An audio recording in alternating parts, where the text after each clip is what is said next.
Bay Area Brawler, Skyler Greenberg, and your Colonial Champion, Sean McCartney.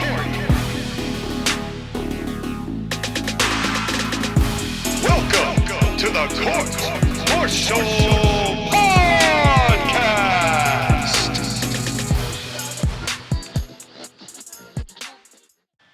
And welcome, ladies and gentlemen and children of all ages, to the Court Martial Podcast. Here in March, we are doing reviews, and we are reviewing the show that AEW has had perpetrated in my own backyard here in the Bay Area, San Francisco, AEW Revolution. And boy, will the revolution be televised tonight. I can guarantee you that. And that revolution will come from the man of the hour, the man with the power, too sweet to be sour, the Bay Area Brawler, Skyler Greenberg at your service. And I'm hosting today's show because this is in my area. And as the person who knows the Bay Area lore and logic and bullshit, I can explain this show better than the back of my hand. But I can't do it alone. And with the man from the other side of the country, bringing that sweet Connecticut music to my ears whenever I listen to this angelic man's voice, who will bring me down to my knees and make me laugh and cry and feel things I've never felt before, Sean McCartney. And you too can experience the wonderful and exquisite tastes of Sean McCartney and White Knux anytime. And we're not going to go into the music spot right on the off here, because where I thought, I'm glad when you said get on to my knees and then laughing was the word you said next, because I'm like, where's this headed? And I'm like, so. But Skyler, you had enough to absorb through your mouth and digest on this AEW Revolution show, and I'm surprised that you didn't upchuck most of it. But apparently, you and I aren't alone in this review either, are we? Because we got one other... No. No, we're not, because we got a skinny monster fucker who's got some notes. Roll it. All right. Fuck, I'm tired. I'm currently running off 4 hours of sleep because last night I was up until 5 a.m. editing me and my brother Alex playing Super Dragon Ball Z, not to be confused with Dragon Ball Super, for PS2 instead of sleeping. My decision-making skills are eerily similar to Tony Khan's booking skills in that they are both face down in a clogged-up toilet making gurgling noises until poop water fills up your lungs and you stop living. All right, 2 minutes in. All right, here we go. By the way, go watch my dumb as fuck DBZ video on my dumb as fuck channel, TAW Gaming. Also subscribe to CMP, SJS, and all of our shit, you parasitic incels. And speaking of which, it's now time for Sean to pass the baton. Why is he so mean to you in note form? He doesn't do this in real life. Because he knows he can get away with it because he's not here. That's right. Otherwise, Skyler's got an open palm strike right to the side of the temple. I mean, again, this is the thing with Josh, again, is that he takes the notes, and then AEW's done by breaking them into two segments, and then giving me half of it, then Sean half of it, then not explaining what the hell we're supposed to be doing with the notes, or something, or other. Yeah, yeah, see, what you didn't hear, folks, off the air, is that Skyler and I spent the better part of about the same amount of time we've been podcasting trying to figure out, okay, so I go first, and then I go to you, and then it goes to me. Like, there was no setup. He made a very beautiful logo copy-paste on this Microsoft Word document he sent, but we could have done without the logo and a little bit more info, sir. Again, this is the reason why I put a preamble on my notes and put, like, dictation and how it's supposed to go, so you guys know where you're supposed to go. Anyways, right. That's right, folks. Once again, I'm taking Skyler's gimmick and straight up demolishing it under the weight of my own stupidity. Sean reads my thoughts on some matches, then we switch to Skyler, and so on and so forth. Today, we are reviewing AEW Revolution 2023, which Skyler actually went to in person. Yeah. You did. Skyler, I must commend your restraint because I fully expected you to burn the building to the ground. And based on the... He's not wrong. And based on the looks of several of these mouth-breathing... I don't even know how to pronounce this word. Incels? What's that? Troglodytes?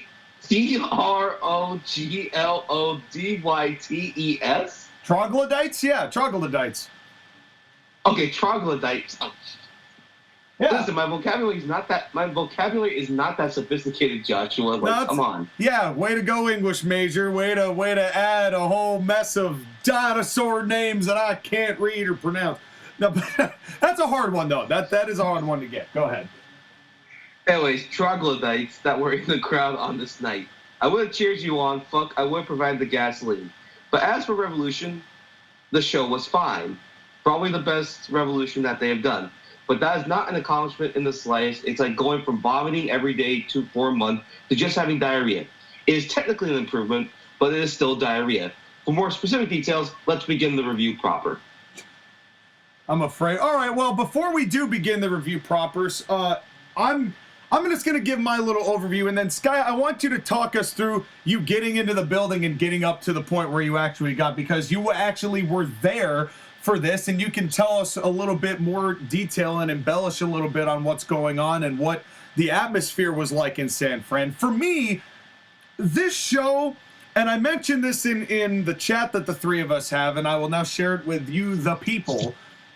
This show was a welfare bag of Lucky Charms with a few more marshmallows in it than normal. It was still a lot of filler and a lot of shit heap, but there were redeeming qualities in a lot more places than they normally have, and in places that actually surprised me in a way. And I actually do agree with Josh again that this is the best Revolution they had, but considering that the highest rating I think I've ever given a Revolution was a 2, that, as Josh again also said, that's pretty faint praise. Go ahead, Sky. Take us to San Francisco. Yeah, and again, in many ways, this was a show where Tony Khan and some members of the roster, I only say some, not all, showed some restraint in the way that they were doing things. Yes. Now, driving in San Francisco, now here's the thing. Going to the show in San Francisco was definitely an interesting experience. I've never been in the Golden State Warriors arena, so this was kind of the first time for me. That's exciting. And I went there, right? Yeah, it is. And the thing that was not exciting was that it was very crowded and a lot of people were getting in. If you know anything about San Francisco, there is nowhere to park. So you have to pay a premium for parking, which I expect, because this is a major sports event. And I was expecting like maybe having to pay $25 or $20 to pay for parking. When I went to the New Japan show in downtown San Jose, I had to pay $15 for parking for the night, right? Yeah, 15. You're 15. saying 1-5, yes. Yeah. When I went to the Golden State Warriors parking garage, the price of the parking was $50. Good God! Why? That's exploitation right there. California, what are you doing? I mean, here's the thing too. My ticket was $35. Yeah, I was just about to say, did you even parking? That's sad. They charged more for my parking than for the ticket. And the problem is that it's like, if I really wanted to, I could have taken a train down, but then I would have had to leave at basically 10 o'clock at night and walk in downtown San Francisco 2 miles through the dark with the homeless people and the criminals. No, I'm good. Understandable. I get you. However, that is ridiculous. That is, you paid basically with but that's how Golden State, that's probably how that arena is making any money on the night whatsoever. Because I bet you that they knew that they didn't sell out, you know, because you showed photos. I'm not going to show them here because I'm lazy, but you showed us photos of a lot of the hard cam side being empty even during most of the show. Yeah, this show had some attendance issues. Now, here's the thing. This is not exclusive to AEW. The Warriors do charge $50 for the parking. So, again, you suck. Now, here's the thing. The Chase Center is actually a very beautiful arena. Sean, have you ever been to the Islanders UBS Arena or the Rangers Madison Square Garden? I have not been in MSG proper. But I have been, I think I've been in the Islanders arena, but I can't remember what it was for. It was when I was dating this girl like 10, 11 years ago, and I can't remember what the occasion was. But they're big arenas. But the new Islanders arena that was built 2 years ago. No, I have not been. No, I have not. Okay, well, it is going to ring hollow for you. It's like a combination of those two arenas put together in a lot of ways. Like, they definitely modeled Chase Center after Madison Square Garden, but with some of the UBS arena, like the high rises and the lifts and stuff like that, it was interesting to say the least. Oh yeah, without a doubt. I mean, the closest thing I could probably make akin to it is like the Carrier Dome, in Syracuse, which is, I mean, that's football, but they do a lot of indoor stuff. They've got a lot of things going on in that area, including all the basketball and what have you. And by the way, just kind of a side note, hell of a career, Jim Bonheim, but it was time. Anyway, but yeah, continue. I walked into the arena. I got in at roughly 3:30, and the pre-show was going to start at 4. So I was there like half an hour early. Main reason why I got there so early was because I wanted to scout the arena and see what it was going to look like. I looked through the merch tables. I was not heavily interested in the merch, so I didn't really pay attention. But remember how you went to that Bridgeport show, right? Yep. And you said that there was not a lot of entities represented at the merch table? Yeah, it was very limited, and a lot of it, there was nothing with the Elite. It was pretty much just FTR, Punk, Danhausen, I think, Sting, and it was a handful. It was not a major number, and MJF, of course. Well, the big thing that they had was pretty much everybody. They had a lot of shirts and a lot of like other merch things. The one shirt that they kept trying to hawk was that Revolution shirt with everybody on it. That like event shirt that everyone has. Yep, I do. Except for the fact that there were guys that were outside the arena selling it at half the price. Yeah, I bet, because why wouldn't you? Go get like 30 of them and go make some bank yourself. Like, goddamn. Yeah. Or AEW could benefit from doing some sort of benefit, like the barbecue of ACPW, where they could, you get a voucher and you get a shirt, you donate a code or whatever, and all those people you're afraid of walking home in the dark from San Francisco could get a little something on the deal too. Yeah. Tell me about it. There you go, Tony. There you go, Tony. That one's free. That one was free. You could do that if you wanted to. You won't, though. Right. Of course you won't. So I went ahead. I took a couple escalators, and I actually took an elevator to get up to the 6th floor where my seat was. And I took a picture of the arena and from my seat. And I was in the nosebleed. So, like, it was going to be tough to see some of the things that were happening, especially when they started to brawl in the crowd, which we will get to. Yes. Yes, we will. But the arena itself, what was your feeling about the stage and how the stage looked? It looked a lot like Dynamite, I guess would be the only way I could. I mean, it was almost like Dynamite fused with like the 2014-2015 WWE set. It was. It looked like It looked, with the purple and the green, and of course the casket being on the side, it looked like a cheaply made haunted house attraction. Well, I mean, AEW in a lot of ways is a horror show haunted house attraction. Because there was a whole lot of ugly on this show, but that's a different matter altogether. Right. Whoever the production guy was that is now working for AEW, I don't know his name because I don't care enough. Fire. But I know that he was Fire him. Because he was awful all night. Sound guy, lighting guy, camera, the switchboard guy. Well, that whole production team ought to be shit canned. No, but here's the thing. The leader of that production team, and I know this because I read this somewhere, he was a Kevin Dunn protege. And if he had stayed with WWE, would have been in charge of WWE's production team had Kevin Dunn left. So discount Dunn is what we're being led to believe is in charge of AEW's production. That's wonderful. Right. And there's one more note I'm going to make before we start reviewing the show proper. The ring setup, right? They did something to the ring. I don't know what it is. But all night, every bump that was in the ring was way louder than it should have been. Like, they almost mic'd the ring. I don't know how to explain it. But you could hear the reverberations of people hitting that ring. And the thing is that I know it's a really big arena, so they have to so sound will travel. But it's almost like they put like microphones underneath the ring and like speakers to make sure that people would hear the reverberations of the ring.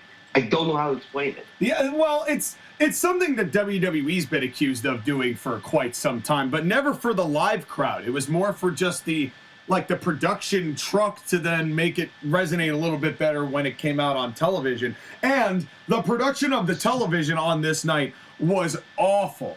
I mean, it was just problem after problem, audio cutting out and in places that it didn't belong, and some of the times, you know, it sounded all normal on TV as far as the bumps were concerned, but that doesn't mean that it's necessarily, you know, that they didn't necessarily try to amp it up for your purposes. Although that is a weird thing to do if you did. Like, because wrestling in a wrestling ring is rather loud to begin with. At least the matches and shows that I've gone to, you know, you can hear the mat no matter where you are, unless you are like in the stratosphere, which you are not. Nosebleeds is not the stratosphere. So, right, but the other thing too now, and this is the damning part for AEW Revolution, is the Chase Center, when it's for basketball, can hold 18,000 people, right? Yes. And does on a quite good number of occasions. Right, 18000. Tonight, that night on Revolution, there was about 9,000 people that went. Oof.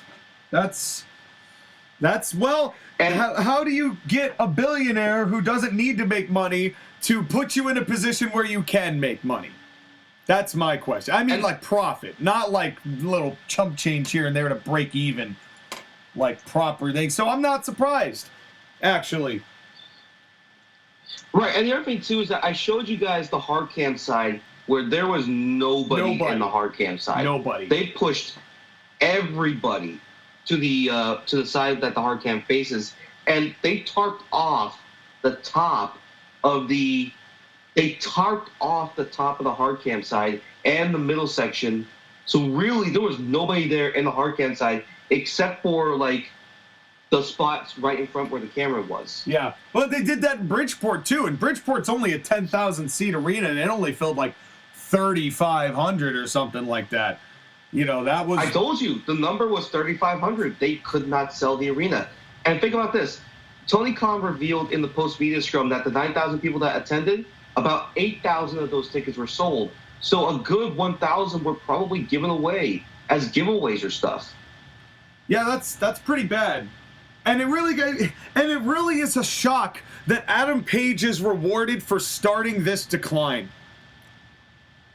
But we'll get to that. Well, I don't think it's Adam Page. It's just the lackluster build to this show. Now, here's the thing. Well, yeah, me, and Joshua do not watch AEW, okay? That's very clear right now. On the red, but no. the way they were hyping this show was just terrible. Tony Khan could reliably get people to attend his shows a couple years ago because he had a rabid fan base and there was enough of them that were interested in the product. But then the attendance figures, as you said, in Bridgeport started to suffer because they kept going back to the East Coast or Chicago. So finally now, this is the first time that AEW is going to the West Coast, and this is supposedly new ground market. Like, this is a new location for them to go to, new wrestling fans to get to, except for the hardcores that are going to fly in, of course. Which is what most of them were, except for us, who are broadcast journalists, wink. Right. But again, it's the whole thing of, like, they have fans that they can build to, and they can't even get 10,000 people in the West Coast to go to this show. Well, Skyler, I mean, I think the ratings are really starting to reflect that, too. You know, I didn't mean to cut you off, but I mean, in the same way, I mean, look at what the ratings were. I mean, they had that one fluke week where they stayed basically at 1 million, but then the week following, they averaged 860-something thousand. Because the matches are so, and the builds, to your point, have been so bad, almost WrestleMania 31 level bad. Or worse, actually. Because at least there was some kind of cohesion to some of those storylines occasionally. This didn't have it at all. I mean, you didn't even know that Christian Cage and Jungle Boy were in a final burial match until that night. For fuck's sake. Tony Khan is literally piecing this shit together on the fly, and he says, "Oh, well, I got columns now. Fuck you. You don't know shit. You don't have no shit from Apple Butter about what you're doing." And this night was apparent that was the case, and that he is so dependent on somewhat quality talent to carry his nonsense that any chance he gets to justify his nonsense with ratings or numbers, he's going to do it so he can continue doing it. Because he is a mark, and he is not a booker. Oh, how true that is. And when 4 o'clock started, the person that they had trying to hype the show was Justin Roberts. And every time I listen to him, Sean, I'm going to give you some credit, okay? Do you want to know what Justin Roberts sounds like now? What does he sound like now, Skyler? He sounds like Samantha Irvin forced trying to grow a pair of balls, and then the voice cracks.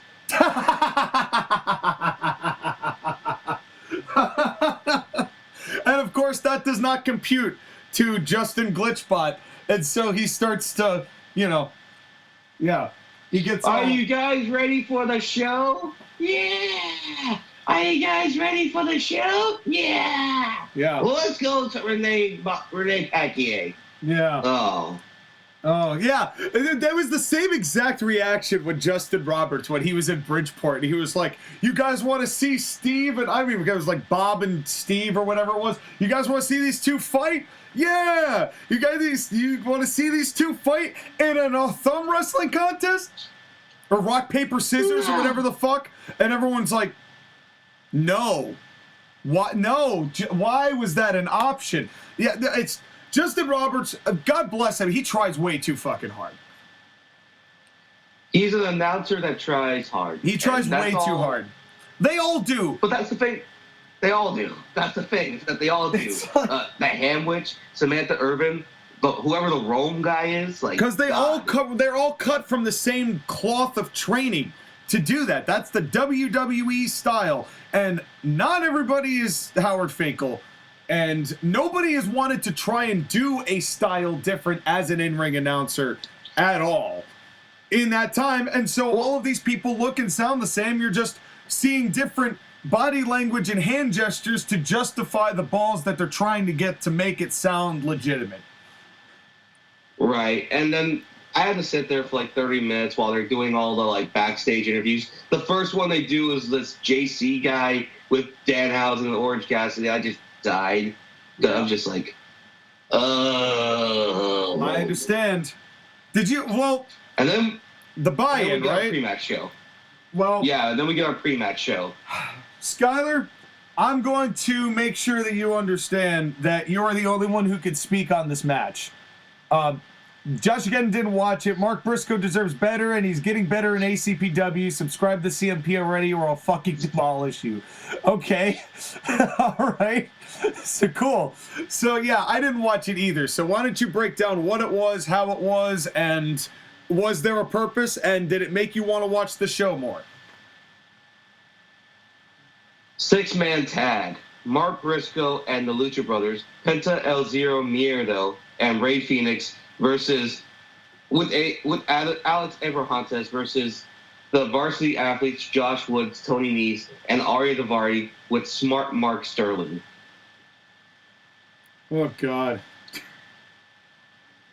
It was great seeing Mark Briscoe come out and do his entrance. It was wonderful to see him.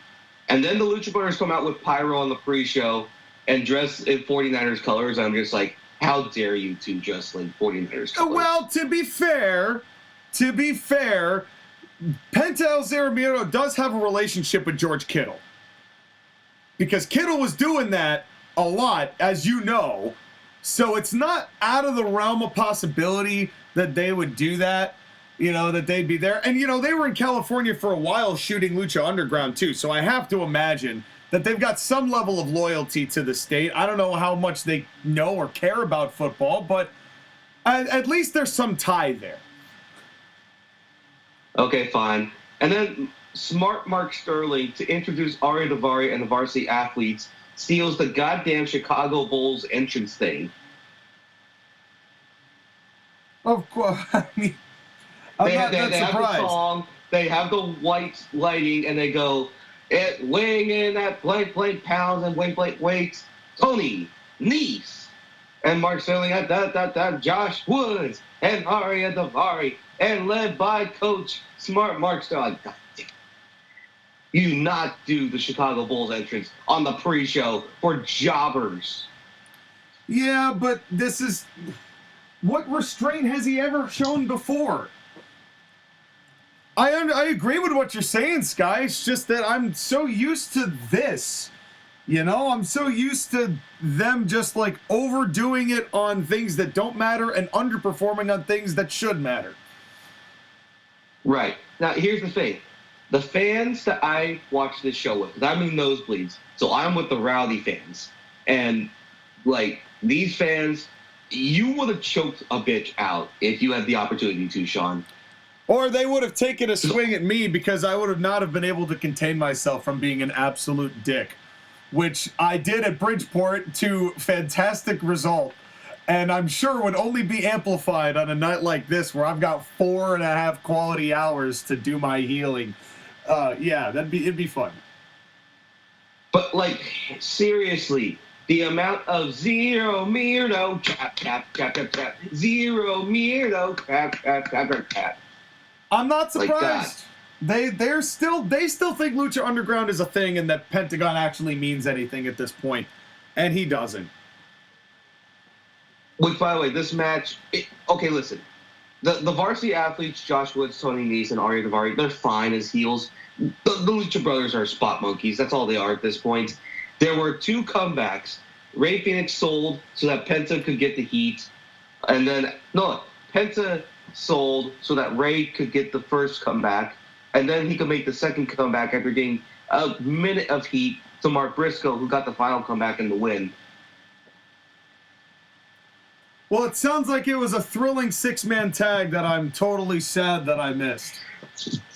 No, you should not be. Again, this was a spot fest. I am fine with spot fest starting the show, but if you're gonna do a spot fest, have talented people in the spot fest and people that matter. When we watch No Mercy and we watch the Un-Americans versus that ragtag of people, yeah, like, at least those people were over. At least those people. That was Unforgiven, but point taken. Okay, Unforgiven, yeah. 2002. Yeah. But the point was that at least that show, the people in that match were over. Yeah. Nobody is over in this match except for Briscoe and the Lucha Brothers. And the Brothers, they're over because they're spot monkeys in LA. Or spot monkeys in San Francisco. Fuck. Well, and they're only over. They're only over, really, with the people who already know and like them and appreciate them. They're not getting more people into the building. Mark Briscoe actually did for a time because they made such a big deal out of Jay's passing and then did what Tony Khan does best, which is fumble an absolute layup because that's all he knows. He cannot score buckets. He cannot score. He's the team player who is literally the guy who passes to Shaq and watches Shaq dunk, but the second that he tries to get inside the paint, he literally just throws it out of bounds and just gives it to the other. That is literally Tony Khan's booking in a nutshell. Just getting into that. But I agree with Josh again. Mark Briscoe deserves better than this. He should have been treated as a bigger deal after that. He shouldn't just be wrestling on a not important at all 6-man tag on the buy-in to AEW Revolution. Right. And again, it's the whole thing of I wish Briscoe could do more with a certain somebody who will say that he's better than him and all that, which stay tuned, folks. Stay tuned. Stay tuned, folks. That's coming. But speaking of things that have come maybe a little too much. We have well, you want to know what does come too much? Who this time? Don Callis. Oh, God. Don Callis on the pre-show with Renee to talk about the show. And, Don Callis talking about, listen, Don Callis, listening to him talk and emote and all that stuff. And, again, the whole thing when they were talking about the Texas death match and Renee's husband being in that match, and it's just you don't know. He trains really hard for this match. I'm just what? How does he train? Was Renee still wearing those like silk pink PJs that she walked into the ring with and later on in the show? Yes. So she walked into the ring later. I'm like, what the hell is Renee wearing? Like, does she know that this is like a professional show? Like, does she know that this is, well, it's not, but like, it's theoretically in an ideal situation where people actually paid attention or cared. This is like a professional setting, like maybe dress accordingly. I mean, I'm sure that was many thousands of dollars and it was a real legitimate suit. I don't know dick from anything about fashion, but she looked like she was wearing pajamas. That you are a very fashionable. No, you have claimed before that you are a very fashionable man, and I believe you. Well, yeah, I have a level of. I know how to make my fashion work. I know how to make my business work. I couldn't give advice to other people, except that it really looked like she was in pajamas. Maybe she was, because the show was putting me to sleep. But her husband's match is the one that nearly put me to sleep. But we'll get to that. Yeah, but here's the thing, though, is that they start the main show, and before they can begin the show, they have to have someone come out. And the second I saw this man and the expression on his face, I got sad. I got really sad. Me too. JR comes out, and JR has this look on his face that screams, not only I don't want to be here, but it's almost like, Mr. Tony, I don't want to be here. Please. I'm tired, boss. Please, why, Mr. Tony? I'm tired, boss. Yeah, it definitely got that Green Mile vibe to it. Why won't you let me rest, Mr. Khan? I don't want to live no more. Yeah, literally. The first thing I wrote down in my notes is JR sounds so sad and depressed. This company has killed JR's spirit. And if there's any crime against professional wrestling among a laundry list you could slam AEW for, this may be the worst of all of them, is killing the last bit of spirit JR had. It's painful. It's painful to me to say, but I saw it. I noticed it immediately when they were talking. I mean, Taz was excited. Excalibur, I mean, to Excalibur's credit, he was not nearly as terrible as he can be on occasion. He wasn't bad. I mean, he's not great, but he wasn't bad on this night. There's some nights that he's really insufferable, but he was not the worst commentator on the evening by far. And we will get to that in just a second. But, man, I felt for JR, and it's sad that you caught on to that as much as I did. And, JR, we love you. Even from the nosebleeds, from like 10,000 feet away, you could see his face and how sad he was. There was no smile. There was nothing to him. He's like, all right, let's just get this over with. And he said, yeah, By the way, was it true that he was only there for 3 matches? Yeah, he left after 3 matches. And then we got JR replaced with Tony Schiavone, Mr. Brain Aneurysm himself. But why was he only there for 3 matches? And more importantly, if he was going to be there for 3 matches, why not just have him be there for the main event and only the main event? Well, yeah, my thought is if Tony likes watching WCW so damn much, give him the Bobby Heenan treatment. Have the 3 men that you want. Have Tony sit there and go, this is great. This is awesome. Wow, what a move. This is great. This is awesome. How did this happen? This is great. What a great show, guys. This is the only place you could find this. I'm Tony Schiavone. What is happening? Oh my God. This is crazy. That was all he did all fucking night. And it drove me up the damn wall. It's even worse than Vince McMahon's What a Maneuver, Maneuver. I could listen to Vince read a phone book like in commentary more than I could listen to. Like, it has gotten to the point where they need to just take Tony off of commentary entirely. Stick to Excalibur and Taz could probably do okay together by themselves if you really wanted to do it. But let JR come in the last hour. Let him come in for just the main event, where he probably would have added some good contributions to this match, to the main event, instead of Tony's nothingness. It was painful to listen to him. And it's not even Memorial Day, damn it. And, but yeah, that's how it feels. But speaking of people who should not be on commentary, Our first match is Chris Jericho versus Ricky Starks. Now, what did you think of this match, Skyler? This was surprisingly a good match. I didn't expect it to be as good as I thought it would be. Although, afterwards, I thought this didn't need to be a pay-per-view match. It felt like a TV match. Well, it was a TV match. But that doesn't necessarily mean that I hate it as the open of the show. I just think that Jericho is a lot slower than he thinks he is. And I think, especially considering... And again, even from the nosebleeds of the Chase Center, I saw those back wrinkles. Slabby back titties, yes. Yep, I saw they were smiling at me. Yeah, they were winking at me too in Bridgeport. But considering that Christian is only 4 years younger than Chris Jericho and looks the way he does, and then you see Chris Jericho look the way he does, and it's like, Chris, maybe you should stop on the vodka and waters, homeboy. Like, it's very clear that you're bloated, but not for reasons that you want to be bloated. And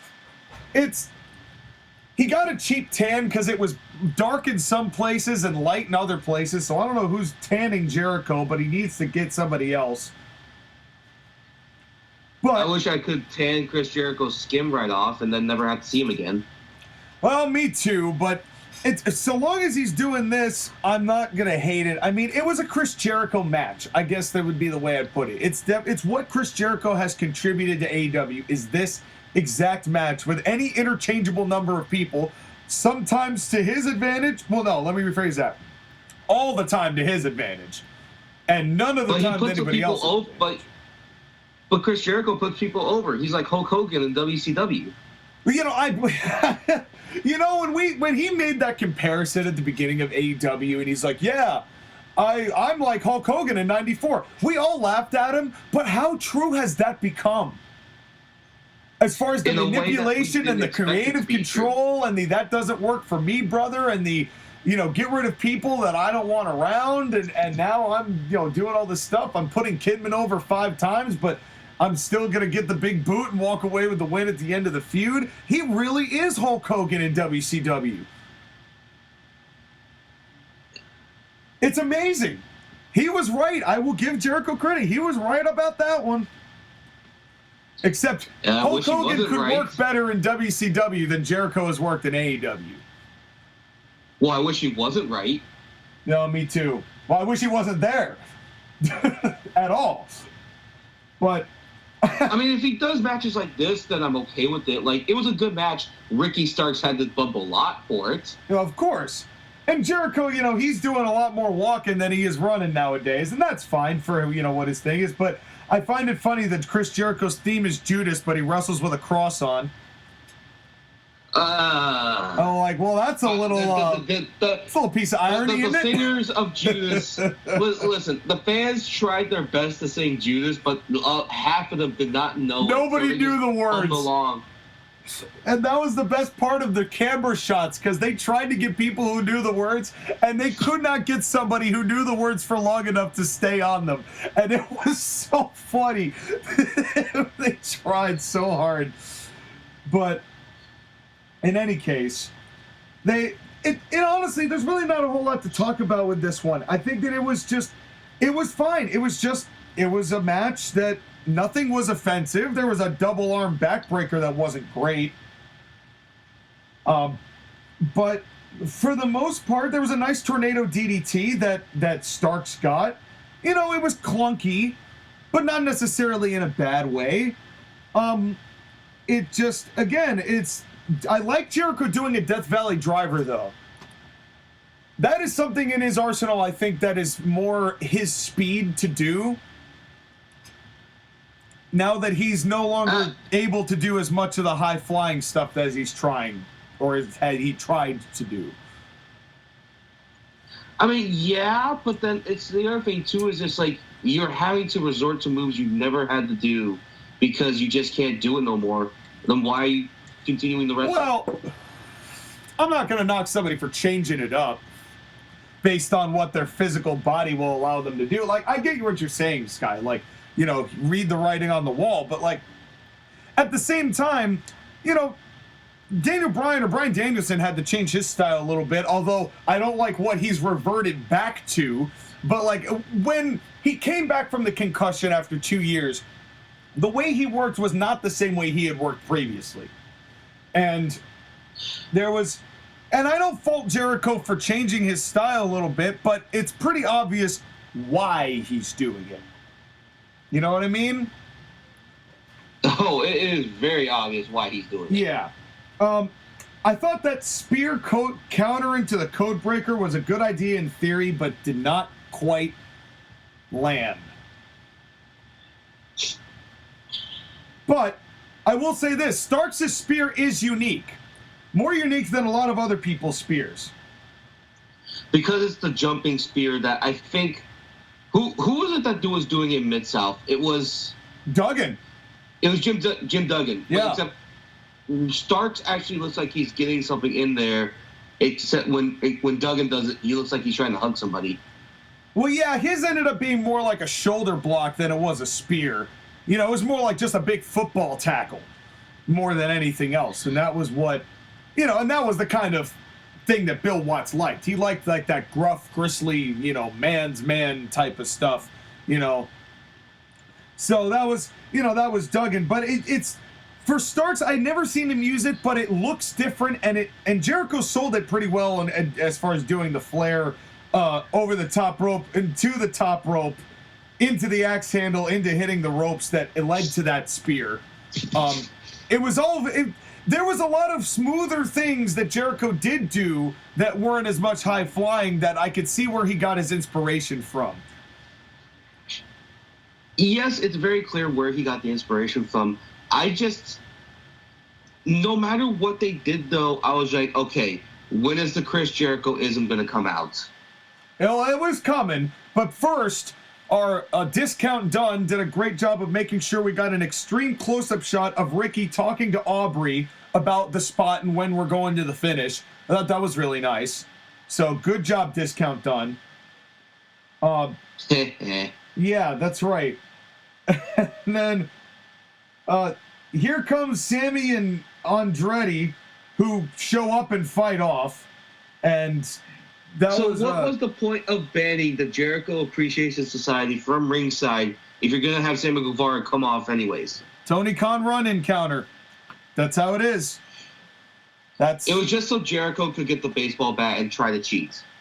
Right, which, again, I don't mind that.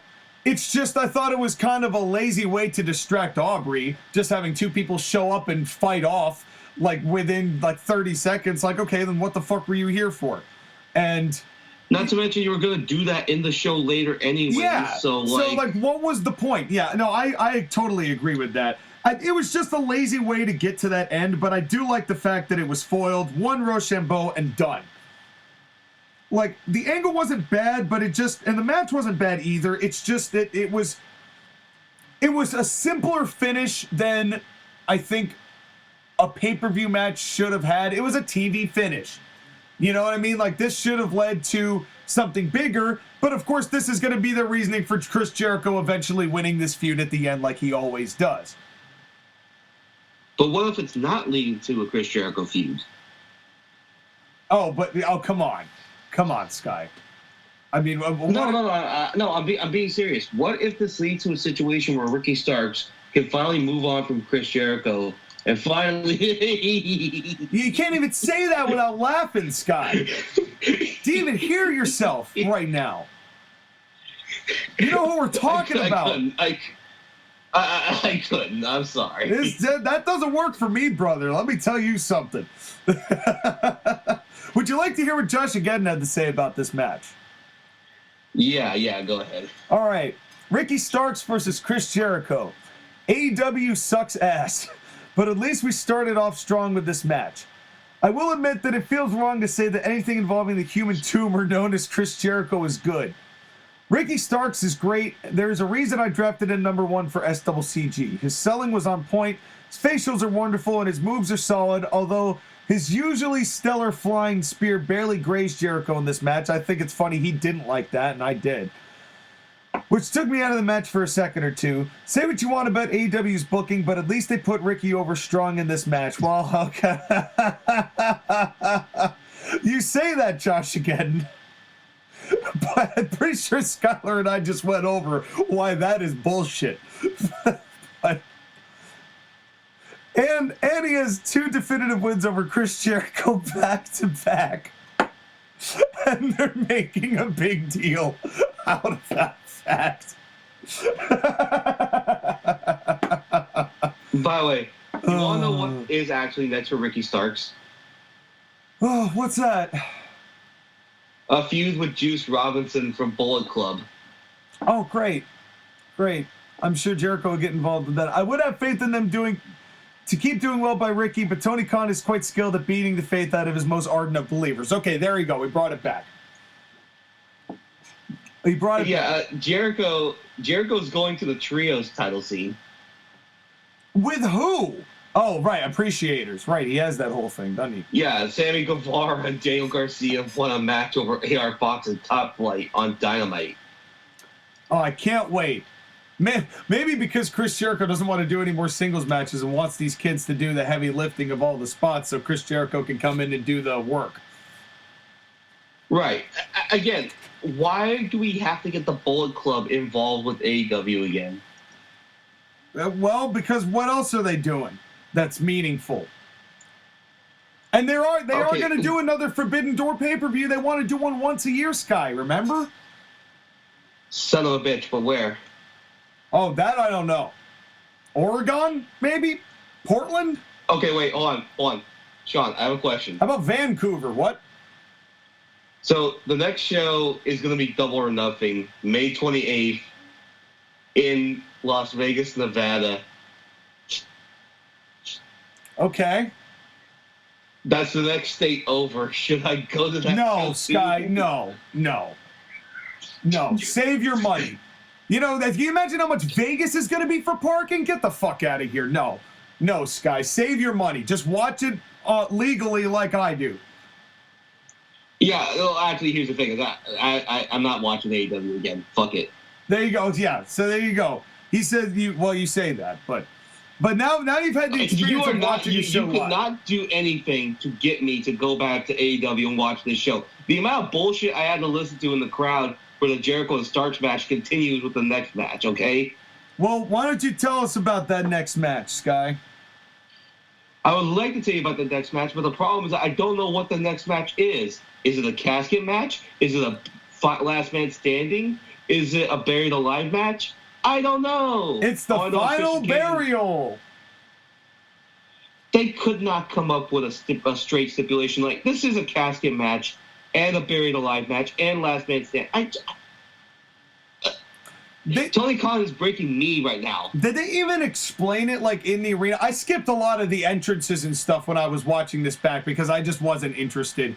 You know, it's like I was there to see the meat of the matter. I wasn't there, you know, I skipped, you know, that, and, you know, I mean, I saw some of it. I would hear pops and things like that, but, you know, there were like all the packages. I didn't even bother watching any of those because their production on the packages is getting worse by the time. But did Justin Roberts even explain the rules of this match, or was it, this is a final burial, here we go?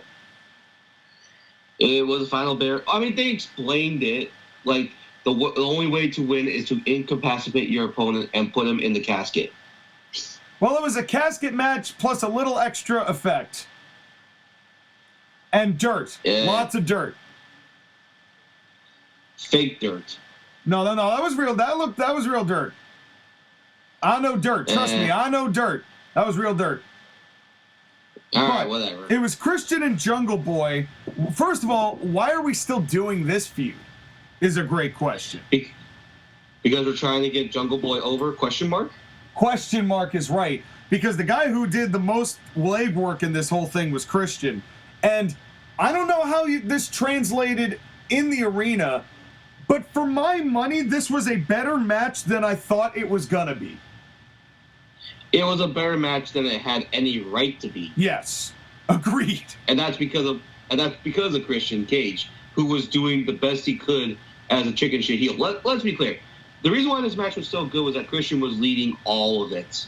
Yeah, I said it in the chat. I'm going to say it here, and I'm not sorry for saying this. Jungle Boy is a lost cause at this point. There was a time when there was potential with him before we found out that he was terrified or afraid of promos, or, you know, at a time when he was stuck with Luchasaurus and that whole deal, who we have not seen in forever, by the way, for good reason. And then knowing that Jungle Boy didn't really want to learn or get any better, because anytime he was with the Bucks or with Omega or Paige, he just did all the spot monkey shit. You know, even though he was working with guys, and when he was being led, he could work. When he was when it was playtime matches, he would just have playtime matches. And it's been 3 years. He's less over now than he was when we started. And this match did, I think, more to get Christian over than it did Jungle Boy over, in my opinion. Tell that to the idiot fans that were rooting for Jungle Boy. I know.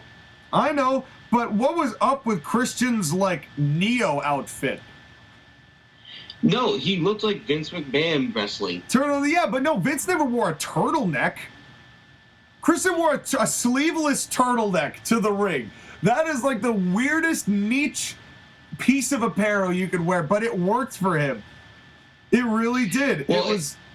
Because real douchebags wear turtlenecks, don't you notice? Yes. Yeah, Baron Von Raschke did it for the longest time, and we all love him. And I mean that. But the first thing I wrote down here, I was appreciative that Jungle Boy wore cowboy boots and jeans for this, knowing it was a fight. So it's a credit to him for doing that. But the next line I had to say was, imagine being such a mark that you book a casket match second in a 9-match card. Yeah. Let that sink in for a minute. This final burial casket match was match 2. What the fuck, man? I mean, at the end of the day, it's Tony Khan's company. He's going to book however he wants to book.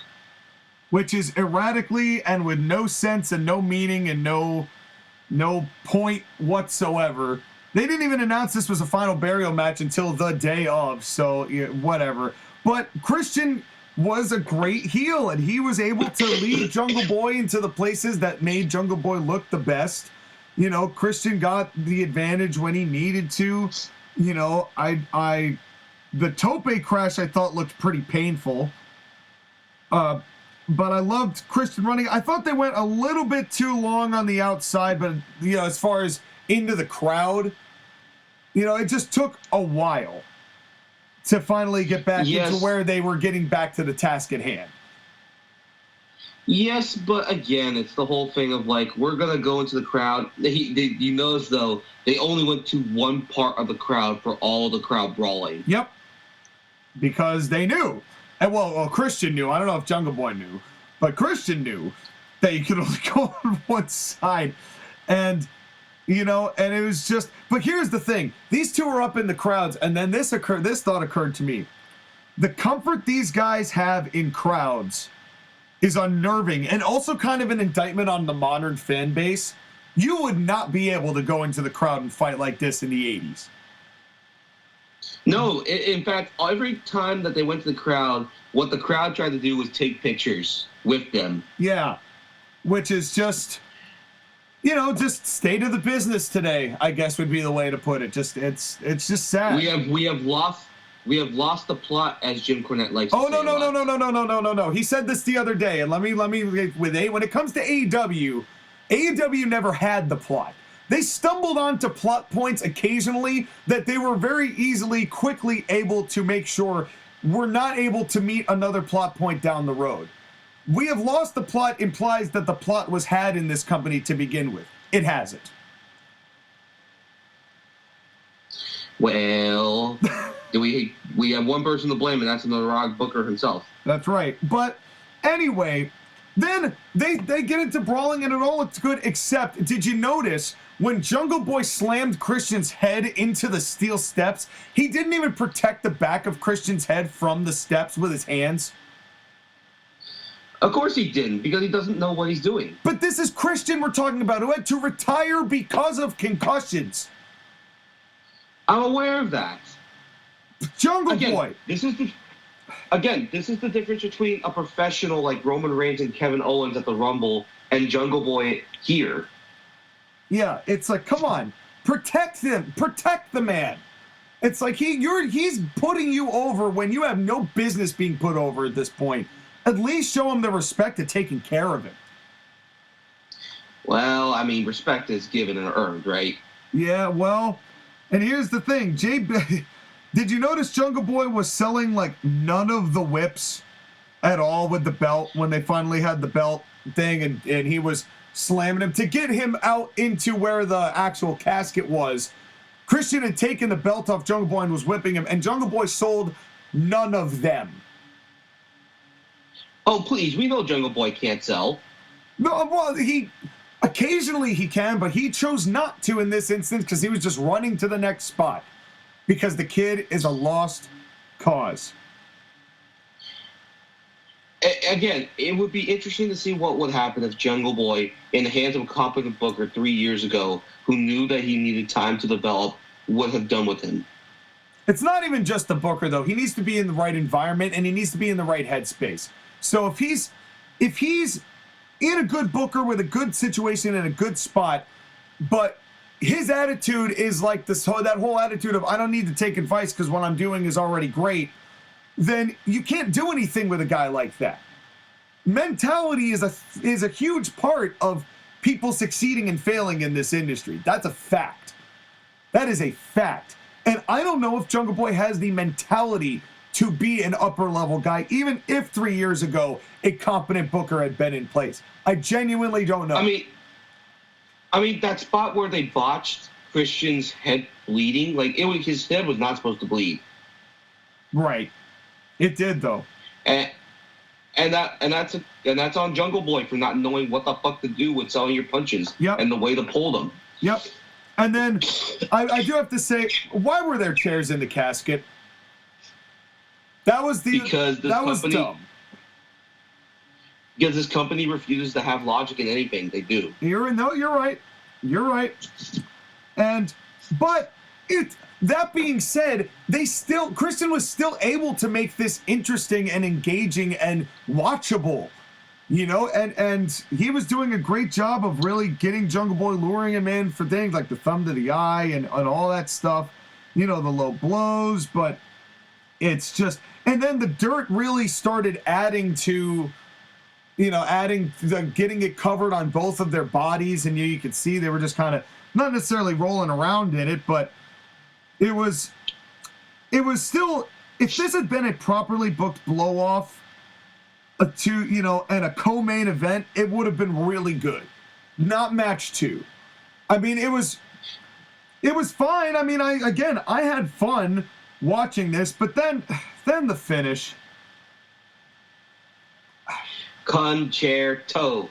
Before we get to that, what did you think of the STF with the shovel?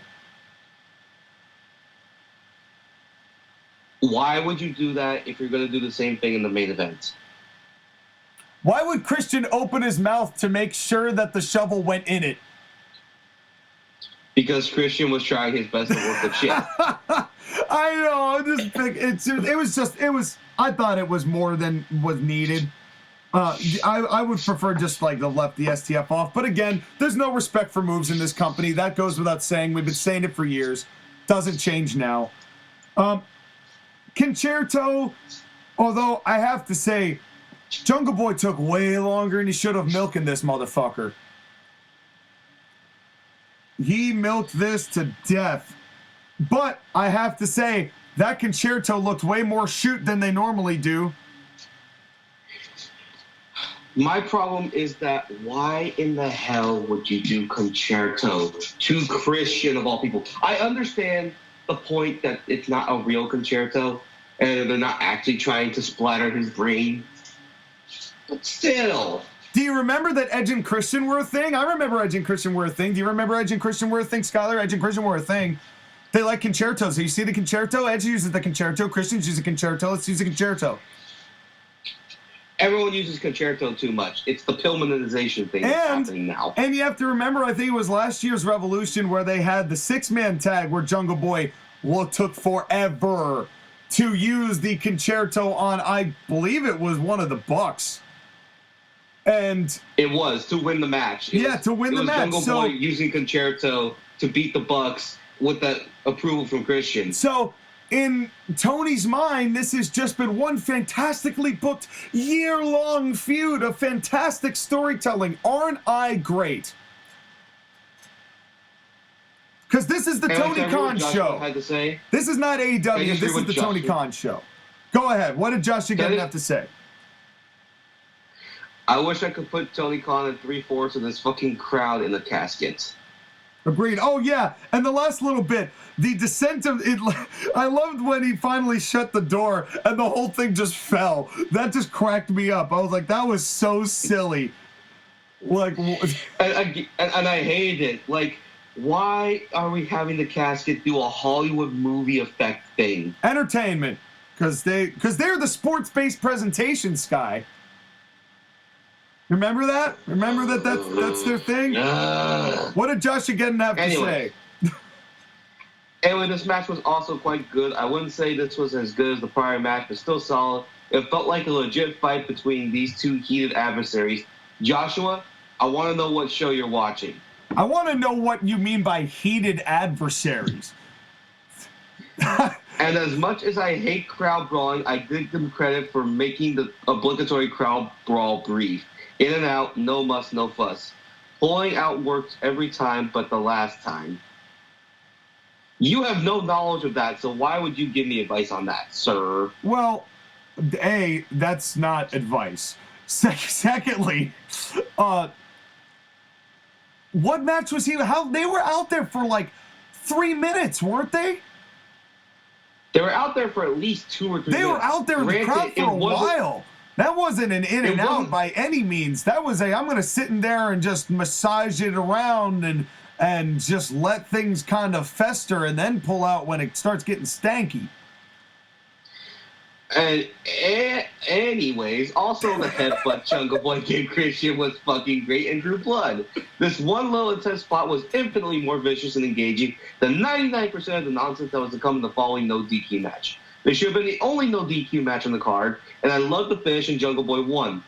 I will give AEW credit for at least using the older guys to put over the younger ones. They did it with Ricky in the first match, and they did it here. 2 good matches to start off the show. At least in this case, Christian really is putting over Jungle Boy and is not going to get the last word on this because Christian's a little bit more of a team player than Master Manipulator Chris Jericho, but it's... The point is taken. I said to Josh again yesterday that he's going to inherently like and positively review probably everything more than we will. And so far, that has been on the money. Yeah, again, he was the original AEW defender, and even though he hates the show with a passion, he still will root for his favorites that he likes. So I'm not surprised by this. And I'm not faulting him for it either, to his credit. I'm not faulting him for it either. Now, to be clear about those favorites, the second I saw the video package that was going to come up in the next match, I said nope and proceeded to go to the stands to buy a cheap pizza that these guys went back to me over. Okay. Because I would rather Because it wasn't cheap. It was not a cheap pizza, and it was not a pizza. It was a cheesy sauce bread with some little suction cup nipples on it that they sold to you for $13. And I would still eat that cardboard with cheese and suction cup nipple pepperoni because I would rather do that than watch the bullshit known as the Elite versus the House of Black. So fuck you. I'm not calling this match, even though I did see part of the match on TV. So fuck it. You watch it. Well, I did. Now, for those of you folks who may be new to the program or just listening, or if you didn't listen to a couple weeks ago, which you can find by liking, sharing, and subscribing and switching the bell button to all for every time we post. But for those of you who did not know, we made a gentleman's agreement that we were afforded one skip. We get one mulligan a pay-per-view, and Skyler chose this match as its mulligan, and I don't blame him for it. I chose a different match. I actually chose the match after this match, and I'm not really that upset about doing that, by the way. So let me break down. And Josh again chose to watch all the matches. Yeah, because he's, like we just discussed, he's the biggest fan of the three of us, even though fan is kind of a loose term. But here's, I'll tell you what, I will say what Josh again said, and then I'll give my thoughts. The Elite versus the House of Black for the Trios title. Couple of things really stood out to me in this match. One, the Elite did nothing but hand tags in this match. Good on them. Can't say the same for the House of Black, of the House of Backslap tags, though. Two, I loved how Kenny and Buddy started this match with some chain grappling. Solid shit once again. Number three, while Brody King is kind of just there, and I literally had to look up his name while writing this because I keep forgetting it, I did love that they were pushing him as a monster in this match. All in all, this was the least spastic trios match I've seen out of AEW in a while. My eyes didn't glaze over, and there was some semblance of psychology and story in this match. Rick Knux is still the actual worst. Oh, excuse me. He's making me belch, that's how bad he is. A literal mannequin would be a better referee than this useless motherfucker. The spot of the night, though. The Bucks attempted the Meltzer driver, but the one who flipped got caught with a disgusting knee strike by Buddy Matthews, and I popped like crazy. At least the House of Black has something now. Only took... How many years has this group been together now? Well, in any case, it was a decent match. We're 3 for 3 so far. Now, Skyler, if you were to guess how Josh again took this match and how I took this match, what do you think my thoughts were on this 6-man tag? I'm pretty sure you would have liked some things, but you wouldn't be as glowing of support as Joshua is, who clearly is sucking all of Kenny's dick right now. Well, I'll tell you something. I'm not going to fall to bended knee like you do to me. But I will say this. The highlight wrestler of this match was Kenny Omega. Because this is probably the hardest I've ever seen Kenny try. I mean, to be a realistic wrestler. He was doing collar and elbow tie-ups and chain wrestling. I thought I was going to be fading in and out of this match. I really wasn't. Because Kenny was actually keeping me somewhat engaged in this. And I saw his match that he had in New Japan and all that stuff and that portion of Kenny. And maybe that lit a fire under his ass, especially with all the rumors to WWE and all that stuff with his contract expiring. Kenny Omega was trying to impress somebody. And I must say, I do like Carry On My Wayward Son. And for as cheeky as it is for the Elite, it actually does work for the three of them. It's a weird phenomenon. But I will also add that I am really tired of lights going out and coming back on for people. It's just cheap. It's just lazy. Oh, let me just get the sound guy to flick the lights. Boop, boop. Like, did you pay the guy to do that? What's the deal here? And I mean, again, they own the company, so. Well, yeah, but it's the Elite versus the Horny Tattoo Coalition. And yeah, I knew that one get you. With Julia Hart, no less. Who was dressed like a fucking scarecrow for some reason. And I was not ready for that one. Oh, I bet. But that's really what they are. Okay, no. Before you review, full claps, man. Thank you. That's right. Yes. So now the House of Black will now forever be known as the Horny Tattoo Coalition, and that's what they're doing. They are the Tack Club. They are the Tack Club. Yeah, that's right. Because everyone loves thumbtacks. That's right.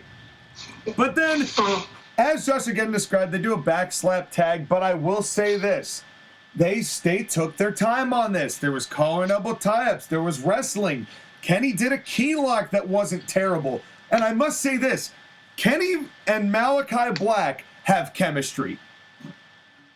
They could work, and I mean legitimately work. Now, granted, a lot of this is like kicks and blocking kicks and stuff. There is a lot of that with the chain wrestling, and that's kind of what you expect out of Kenny. But this felt the most solid of anything. And Kenny wasn't really overdoing the facials either. Like, he wasn't bulging his eyes out of his head and doing all that goofy stuff. It was way more toned down than I'd seen Kenny before. I will say this. Even though I protested the match, I did watch portions of it in the arena on the TVs. And it did seem, even from the TVs there, that Kenny Omega was really doing his best to try and look good in this match. Yeah. And it was noticeable. You know, it was part of what, if Kenny had not done what had gone down at All Out, it was what I wanted to lead him to be doing more of, is that more serious, you know, toned down kind of deal. And it was just, I was so impressed with it because we see it so infrequently. But then the Bucks tag in and it's business as usual. And anything... Because the Bucks are not trying. Anything that the Bucks were in, I did not like. But that 4 minutes where Kenny Omega was wrestling Malachi and Buddy Matthews might be the best 4 to 5 minutes of Kenny Omega I've ever seen. And I give him a lot of credit for that. Because I've seen a lot of his crappy stuff to know the difference. And... Agreed. I will say this too. Buddy Matthews is ripped as fuck. He's giving Ludwig Kaiser his run for his money for most ripped man in wrestling. Yes, and I will say this too, another ad about Kenny, because I think it was for like a drop kick of Buddy's or something. Even Kenny's bumps were more intense than the Bucks were. Kenny was taking bumps and trying to take like legitimate, real bumps. Like it was, I was shocked. I was legitimately shocked at the Kenny Omega. I'd say, I'm like, why couldn't we get this all the time? This would have been a world champion Kenny Omega I could have tolerated.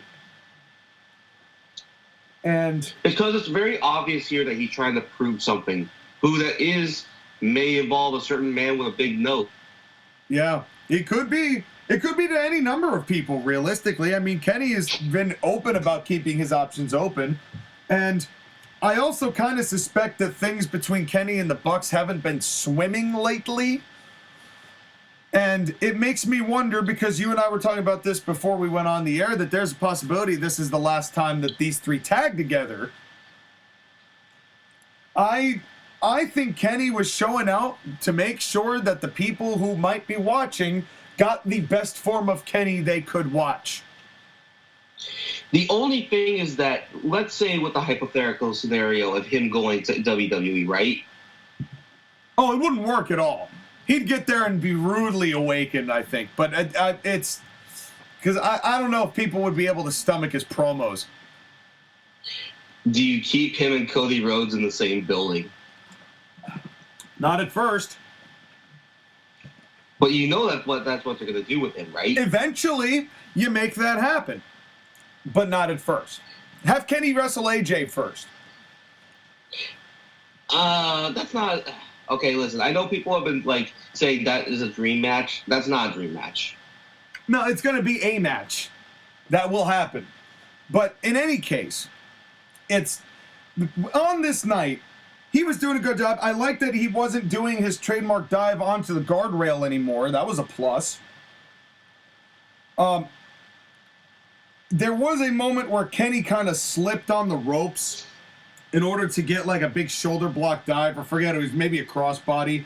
And Brody kind of just stood there waiting, you know, kind of awkwardly so that Kenny could get back together. But, you know, that was, if that's the worst thing Kenny does on the night, that's not bad.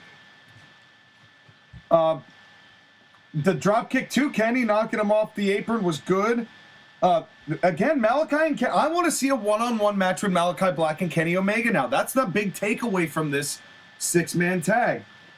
I mean, again... That's the big takeaway that a lot of people took, is they want to see that match now. Yeah. And, you know, the knee exchange was like, okay. The Snapdragon still sucks as a move. And then this is where it got really stupid, because Julia Hart gets on the apron, and Rick Knox doesn't even bother to, like, approach her and be like, hey, you can't be up there. She just stands up there, talks. It's supposed to be a ref distraction, but the referee isn't even paying attention to her, like she doesn't even exist, just so they can go off and do this spot where she gets knocked off the apron and they almost do it with their BT trigger and all that, but... Again, Julia Hart is a discount Alexa Bliss possessed by Bray Wyatt. And Julia Hart was there on the apron for forever, too, and it didn't even... But eventually, I believe it was a Black Mass or whatever he calls it now, pretty much did it. They go for the cover, and the Horny Tattoo Coalition win the Trios belts. And I hope that they can put little horns on those belts now. And they can all wear their Uri Kurguri masks.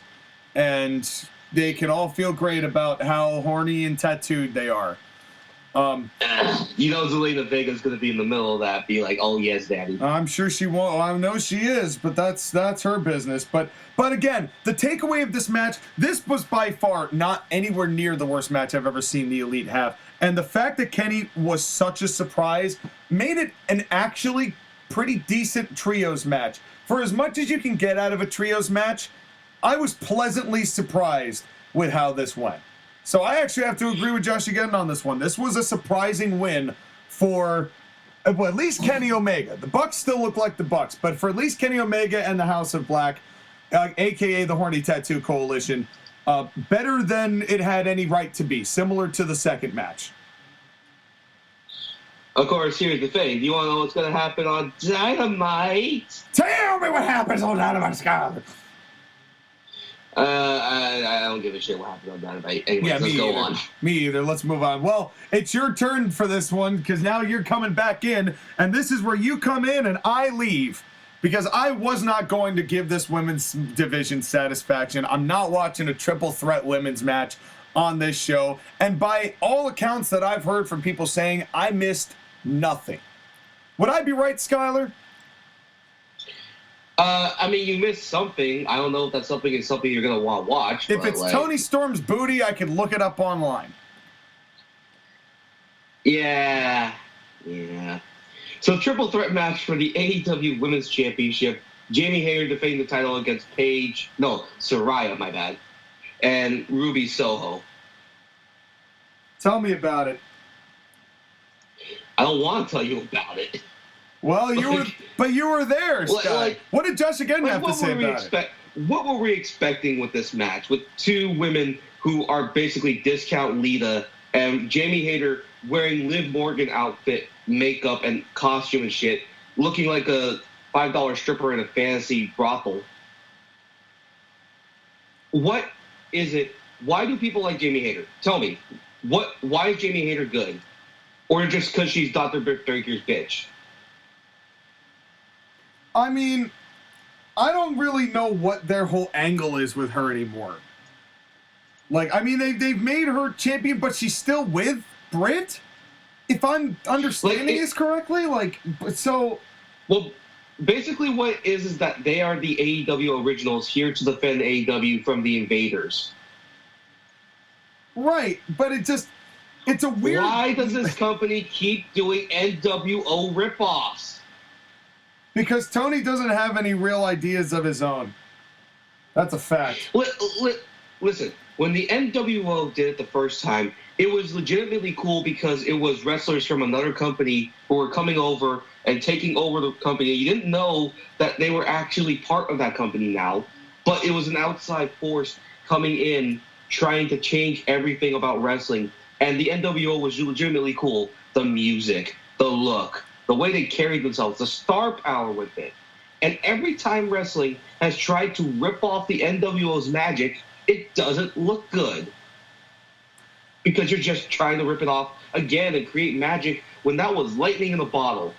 The NWO getting over was lightning in a bottle, but wrestling continues to try and capture that magic. And was stolen from Japan, but we're not ready for that conversation yet. We're not ready for that conversation, but whatever. Yeah. Listen, the match itself was secondary to the angle that happened afterwards. I would like to see Jamie Hayter in a one-on-one before I can properly gauge whether or not she's a good wrestler or not. All I know when I see her is a Liv Morgan clone that doesn't really have anything interesting in her. Joshua kept saying that Jamie Hayter is attractive. I don't see it. I didn't watch it, I don't know so if she's I a can't good say. wrestler because I don't see it either. Yeah, I mean, I don't know. I mean, I have her on my roster, but I'm actually not that familiar with Jamie Hayter as a one-on-one. I mean, there's a reason that they're called the Posse, because they're backup for the person I'm actually pushing, who I know you don't like, but at least there's a reason why I've got them there. But it's not to be a women's champion while still also being the secondary member of the group that... It makes no sense how this came together. There is no knowledge of what to do with these women. This women's division is a disaster. As it was from the start. People complain about WWE not knowing what to do with its women. Saraya, she looked better here, but she only looked better because how could you look worse given the match that she had with... Which I also did not watch. Again, I don't blame you if you didn't watch it. Yeah, I would prefer, and let me put it this way. Saraya the person, good for her for being able to get back in the ring. I personally am not going to watch any of her matches for one reason. I am not interested in having the night I watch her be the night she is killed in the ring. Period. I'm skeptical and will remain skeptical of just how cleared she is for competition, the way that they have kind of swept under the rug the tests and the medical and all that stuff that we've heard. Oh yeah, I'm good, but like we really don't know that for definite. And I am not necessarily convinced that she is. And in a triple threat match, you know for a fact that she isn't. And it's like, the reason that she's in a triple threat match is like, she probably can't have a match one-on-one with somebody like Jamie Hayter. You know what I mean? It's like, you can't. So that's where Toni Storm comes in to fix up the mess, but then you do a triple threat match, and then all semblance of psychology is lost, because you can't, with a very small handful of exceptions, get good psychology into a triple threat match. Especially one that's had no build. One that not only had no build, but was just thrown together for the pure purpose of the angle that was done afterwards, which is that Ruby Soho loses off of a fluke, and then they go to the angle afterwards where Ruby Soho betrays Jamie Hayter and Britt Baker for the whole sole reason to work together with the ex-WWE wrestlers to invade the women's division that nobody cares about. And like Ruby Soho is going to be, oh man, that's the Hulk Hogan of the women's division, is Ruby fucking Soho. Oh yeah, this changes everything. Where's Mean Gene and Trash being thrown in the ring? I'll give you a hint, you won't find it. Because and the whole thing with Dynamite and the whole thing where Ruby Soho said, "You created this monster, you people." Because when Paige came back, you didn't appreciate her. When Toni Storm was here, she wasn't a world champion; she was an interim champion, and disrespected me. You disrespected all of us, and something. Whatever. Yeah, and all of the AEW marks went hooray, and all of the wrestling fans were so silent that you could hear wind blow through her ear gauges. So that's where we're at with this. So I'm guessing I really did not miss much in this triple threat match. Why is it? I understand. Okay, listen. Everyone wants to be Lita, but nobody can be Lita because Lita is Lita. Yeah, and she's been having a hard time at that. Exactly. Everyone wants to be Trish Stratus or Lita, but you can't. What made those women special is they had the talent, and they had the training, and they had the experience to do the things that they were trained to do. Like great wrestlers like Fit Finlay and who else? And Pat Patterson, working with the women over time to get them to the point where they became the definition of women's wrestling at the time. Again, Sean, the more that women's wrestling ages, the more that you're right that WWE women's division from 2000 to 2005 was the best women's era of wrestling. Oh, without a doubt. Without a doubt. I mean, we reviewed it. We said it. And it is still as true today as it was then. Right. I would say that the NXT generation, the NXT years were the best versions of women's wrestling. And again, the reason why, because the women that got the time were talented and trained and able to do it. If you're going to do women's wrestling, make sure it's the best women that people care about. Exactly. And this is not that. None of this. None of this. None of this is that. None of this is that. None of this is any of that. Again, you are getting to the point where you're turning me the defender of women on them. Well, it's but just, I'm not defending.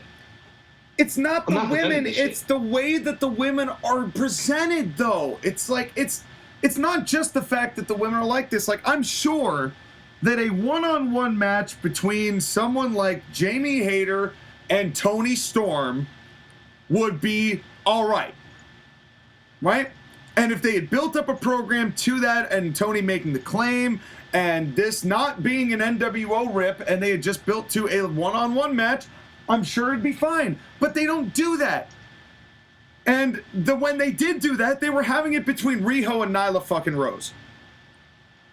So it's... Exactly. But I'll tell you this, Sky. I miss that women's division, and I was interested in that women's division a hell of a lot more than I'm interested in this one. Right. It just disappoints me because me personally, one of my favorite women in this match is Toni Storm. And personally, I think she can be a big-time star. But Tony Khan doesn't know how to book a big-time star like her. No, not at all. I mean, who does Tony know how to book? Oh, wait. Tony Khan. Yeah, exactly. He knows how to book Tony Khan. Exactly. That is the heart of the matter. That is really it. What did Josh Again have to say about this fiasco? I'll tell you what Josh Again had to say about this fiasco. And he starts with Jamie Hayter versus Emo Botox versus Horseface McGee. Fuck. This show had momentum, and this match absolutely and unnecessary. This match was an unnecessary detour. Okay.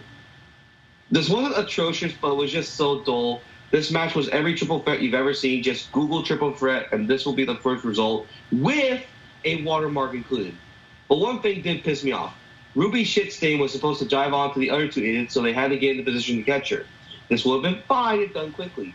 But no, Ruby has to pose and stick her disgusting tongue out, and who knows where that thing has been, for 3 extra seconds, and then she dove. So Jamie Saraya had to stand there and wait, and it looked painfully contrived. Fuck you, Ruby. Sticking your tongue out is not a gimmick. Liv Morgan has rightfully entered the chat now. Yeah, clearly. Also, Ruby is the most hideous-looking woman I've ever seen, and I do not give a single solitary fuck about the post-match. How could anyone possibly care? Dud. Like most women's wrestling nowadays, big old wet fart dud. Fuck, I need Tylenol or morphine. Or Morphinol. Or Typhine. Or any other number of pain-relieving medication. But speaking of people who might need a little pain-relieving medication. What pain? It's good point. Our pain. Our pain, Scotty. It's a Texas death match between Hangman Adam Page and Jon Moxley.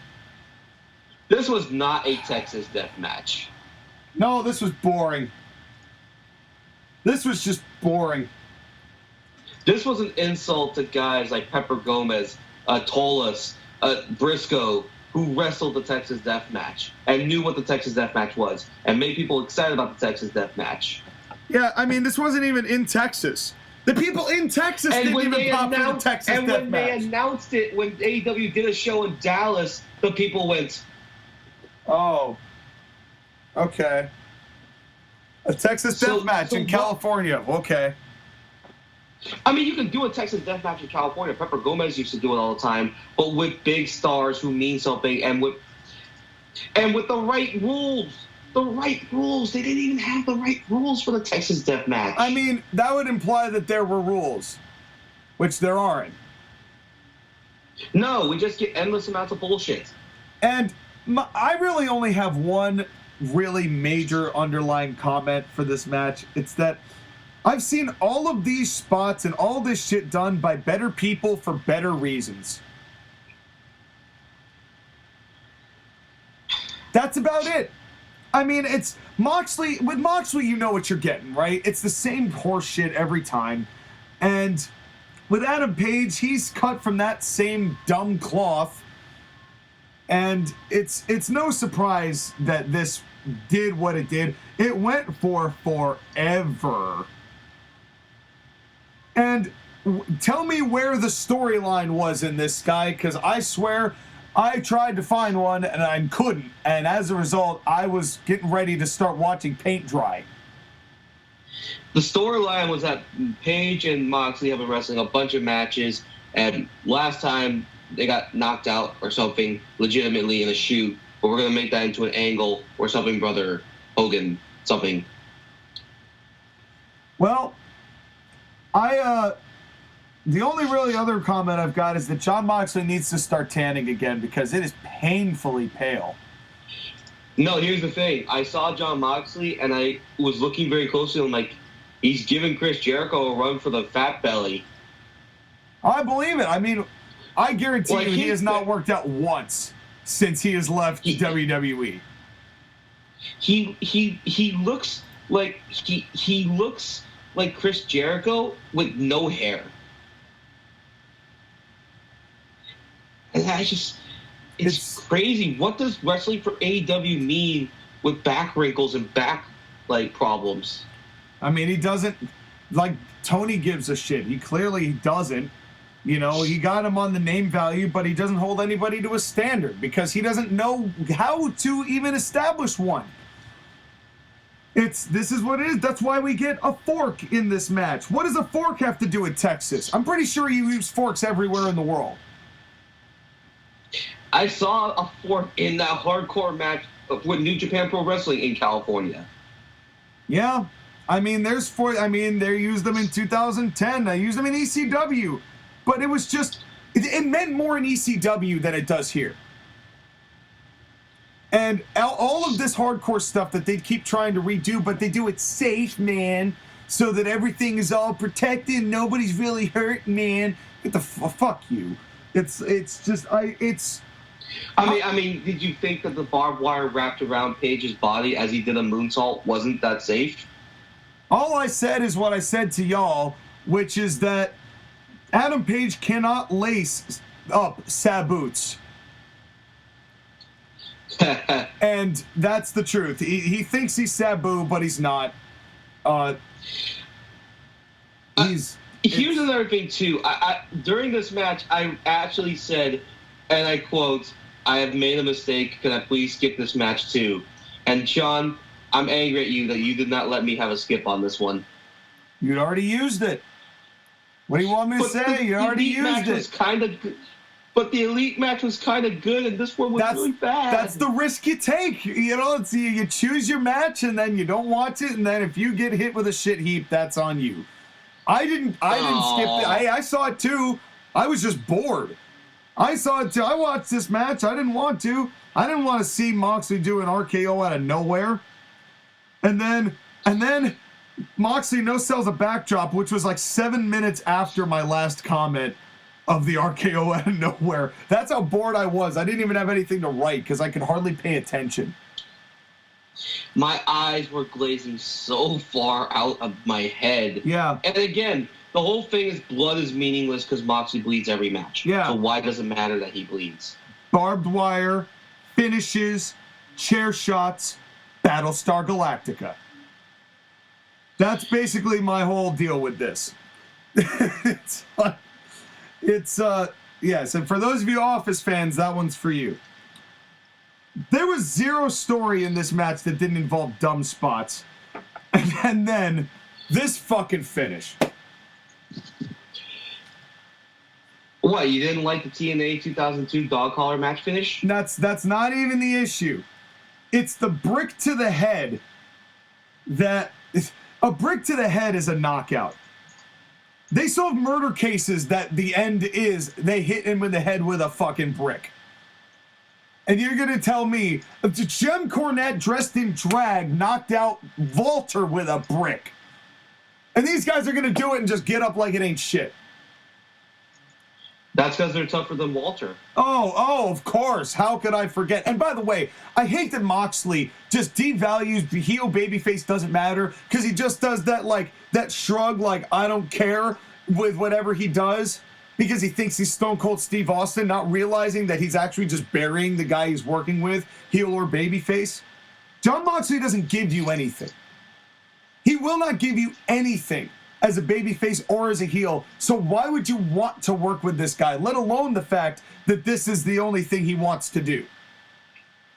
Well, that's the thing, is that he was the heel for this match because the people were cheering for Paige. Yeah, for some reason But they again, did. just like Jungle Boy, that ship has sailed. Yeah. Oh, yeah, well, especially because he was kind of rooted to be the guy who started the whole mess with Punk and the Elite to begin with, which did not help his case either. Well, I will mention Punk in a little bit because there was an interesting observation that was had by certain peoples in the crowd. Well, we will definitely get there, but this thing with, I don't mind the noose with the chain. That's not the problem. Jon Moxley tapping is the problem. Have this dude pass out to being choked. Come on. Not even just the tapping, it's that he tapped out that quick. You're supposed to be a badass, and you tapped out 5 seconds after being choked, you motherfucker. Yeah, this was, again... Where WWE does the pass-out finish too much, AEW does the tap-out finish too quick too much. Yeah, in theory, this finish was fine. In execution, this was bad. This was an F. The worst, this was the worst thing on the show that I watched. And it's a runner for match of the year worst category. Yeah, because I'm going to tell you right now with this thing, the fact that there were kids in attendance watching this, are we not teaching the next generation of wrestling fans the wrong thing with this shit? When have they cared about that, Sky? When has AEW ever cared about what the next generation is going to learn from what they're doing? They barely can get over the fact that they're doing what they're doing and getting away with it on national television. They're too busy circle jerking around each other with what they're doing. They're not paying attention to anybody other than themselves. That's a fact. Would you like to hear what Josh Again had to say about this matchup? But moreover, again, shame on the fans that brought their kids to this show because you are teaching the wrong things to these kids. Oh, you can smash someone with a brick, you can hang them, you can choke them, you can concerto them, and everything's all right in the context of professional wrestling. And you do that in real life, you're going to get fucking killed. It would have mattered. Oh my God. It would have mattered. And it wouldn't have been as bad if this had been done once every so often for like shock value, but it doesn't. It's constant. So like, again, if you brought your kids to the show on that point and you brought them, and normally what you get is just regular in-ring action and things like that, and there's this, but then all of a sudden they start going crazy, and there's a one of the 1,000 spots they did in this match, and the kids are mortified. You know, that's one thing.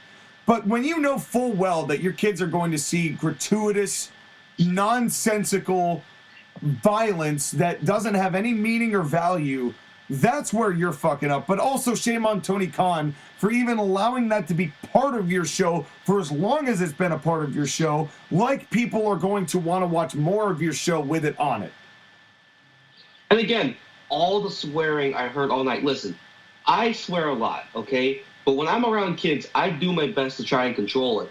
These people were not giving a fuck about the amount of swearing that they were doing. Nope.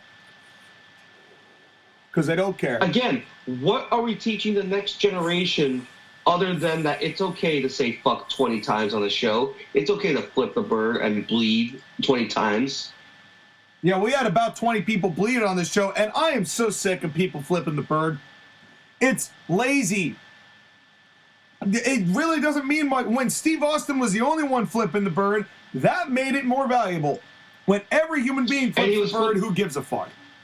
Doesn't mean anything. It was him flipping the bird to the boss. Yeah. It wasn't to the fans in general. It was to the boss. And the reason why he was flipping it was because he was anti-authority.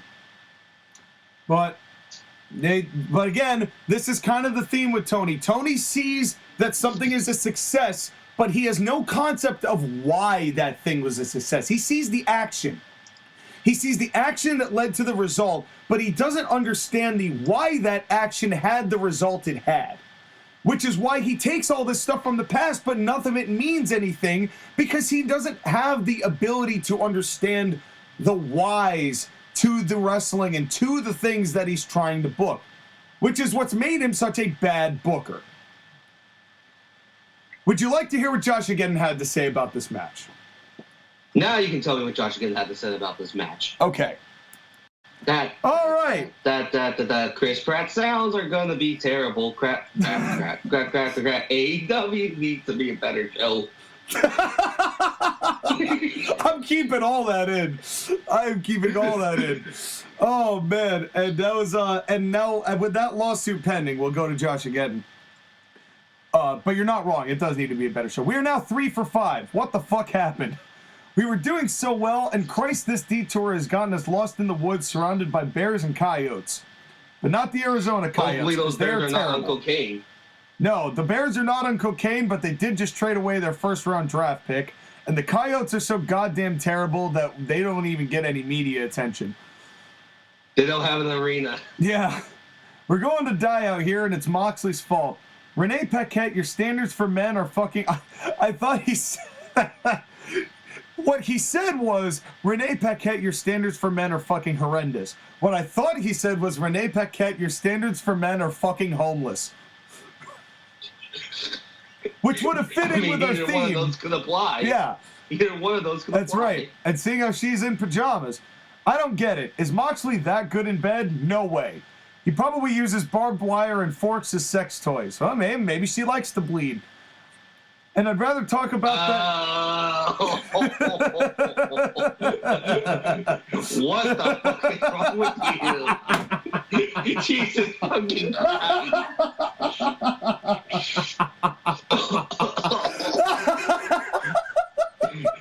You better keep all this in, man. Oh no, that's totally stinking. Oh man. Oh, that wasn't even Josh Again's. That was my joke. Let's be clear. That maybe she likes to bleed joke. That was all me. That was not him. I make sure the credit is in the right spot for that. Anyway, and I'd rather talk about that visual than this boring ass, stupid as fuck match. There was one spot in this match I liked. Skyler, cover your virgin ears because you won't like this incoming opinion. Moxley shanking Hangman's forehead with a fork was great, disturbing visual, especially with the blood squirting out of Hangman onto Moxley. I loved that. No, it wasn't. You love stick, man. Don't fall for stick. I wish you... I don't disagree with either of you, actually. I wish people would jam sharp objects into this empty-headed dumb fuck more often. Okay, with that line of reasoning, I don't disagree with that. Adam Page does deserve to be hit in the head with a fork. With that line of reasoning, I understand. I mean, they both do, so... Yeah, okay, yep, true. The rest of this was everything we've seen before. Hangman wrapping barbed wire around his torso was new. No, it wasn't, but it was quite possibly the dumbest thing I've ever seen. Sabu did this. This is what I'm saying. It's not new. This is not new.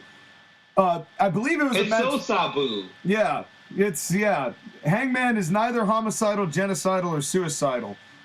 He's spermicidal. Anyway... until Moxley took a brick to the head and immediately got back up. Just fuck this company, fuck John Moxley, fuck Adam Page, fuck this match, fuck the crowd, and fuck us for watching this. Next.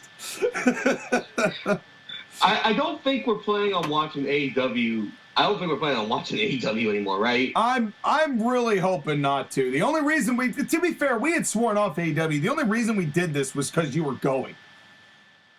Right, just because, out of curiosity, because you went to the Bridgeport show, I'm like, I wonder what happens if you go watch a main show of theirs. So, but I'm guessing that unless there is a really good match that we tune into, we're not going to be doing many more AEW pay-per-view reviews, especially if they put on what happened next.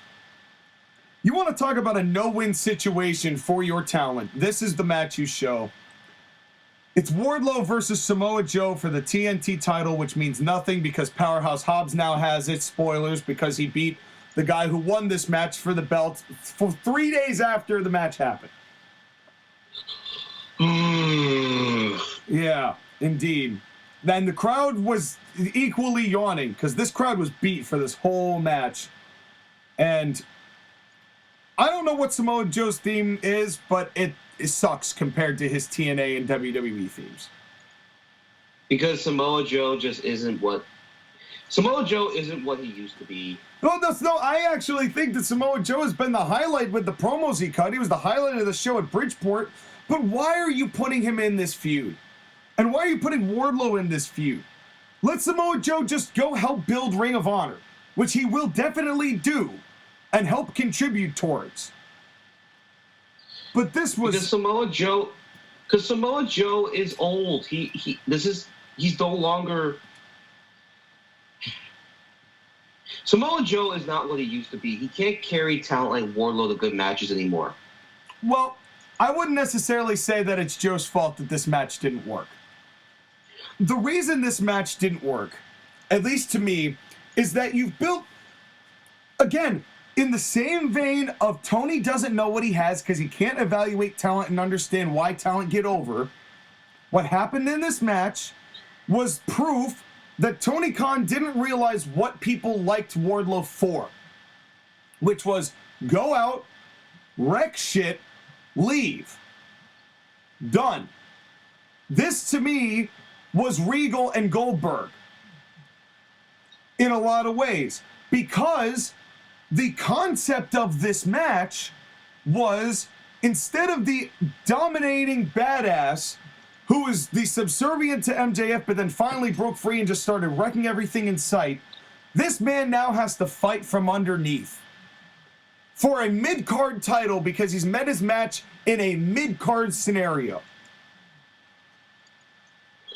So yeah. How can this match possibly be any good when you are basically stripping away the one thing that made Wardlow interesting by having him be in a position that he should not be in at all? And it's not Samoa Joe's fault. This was just the choice of how they wanted to build this. And I don't think it was either of these guys' faults that the story behind the match was so bad that they gave them this much time, which they shouldn't have. This should have been Wardlow shocking everyone and beating Samoa Joe in like 2 minutes. It doesn't help that you have two guys who wrestle the same way wrestle a match that was too long. Well, and that's just it. You know, again, in the all these matches have to go 15, 16 minutes.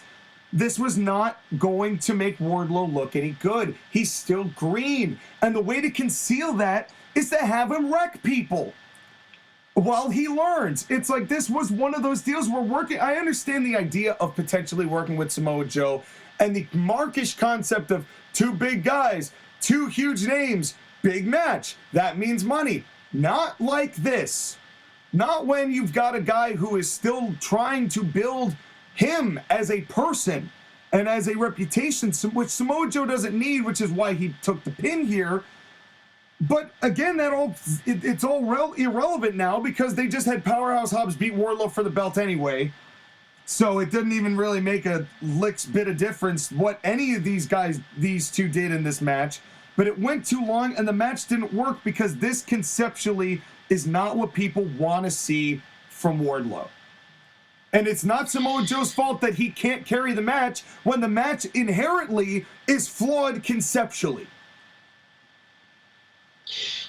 Agreed. It's just, again, the whole thing is that there's too much talent. Okay, I don't scratch that. My bad. There are too many people in AEW to feature all at the same time, and you can't feature all of them adequately.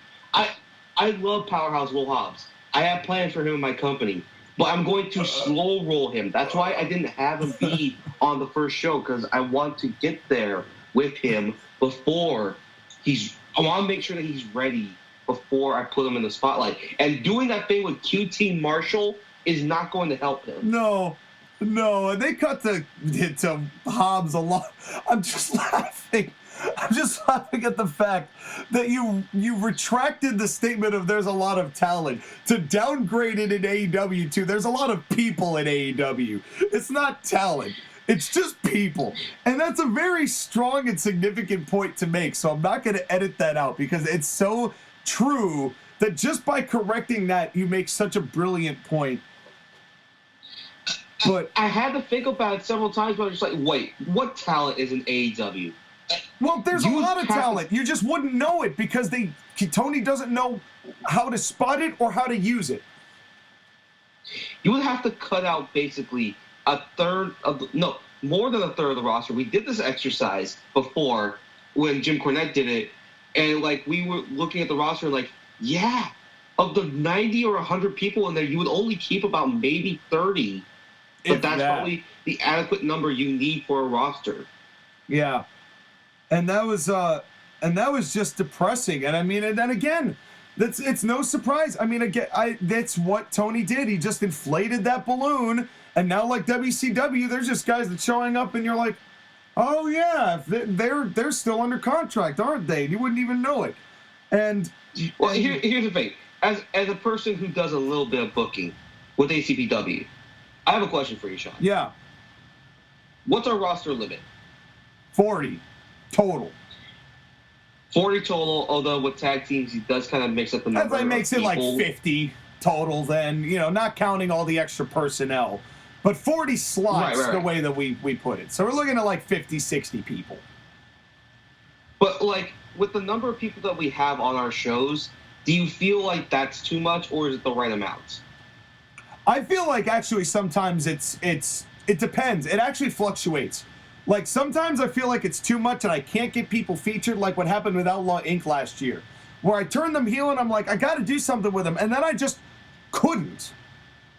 Right? And I just couldn't find a way to figure them in. But at the same time, I'll get into a spot where I'm trying to get guys over and I don't have enough jobbers to fill in spots. And I'm like, oh God, I'm using this guy for the 14th time to do a job, and it's like So it depends, I guess. It depends on that particular week.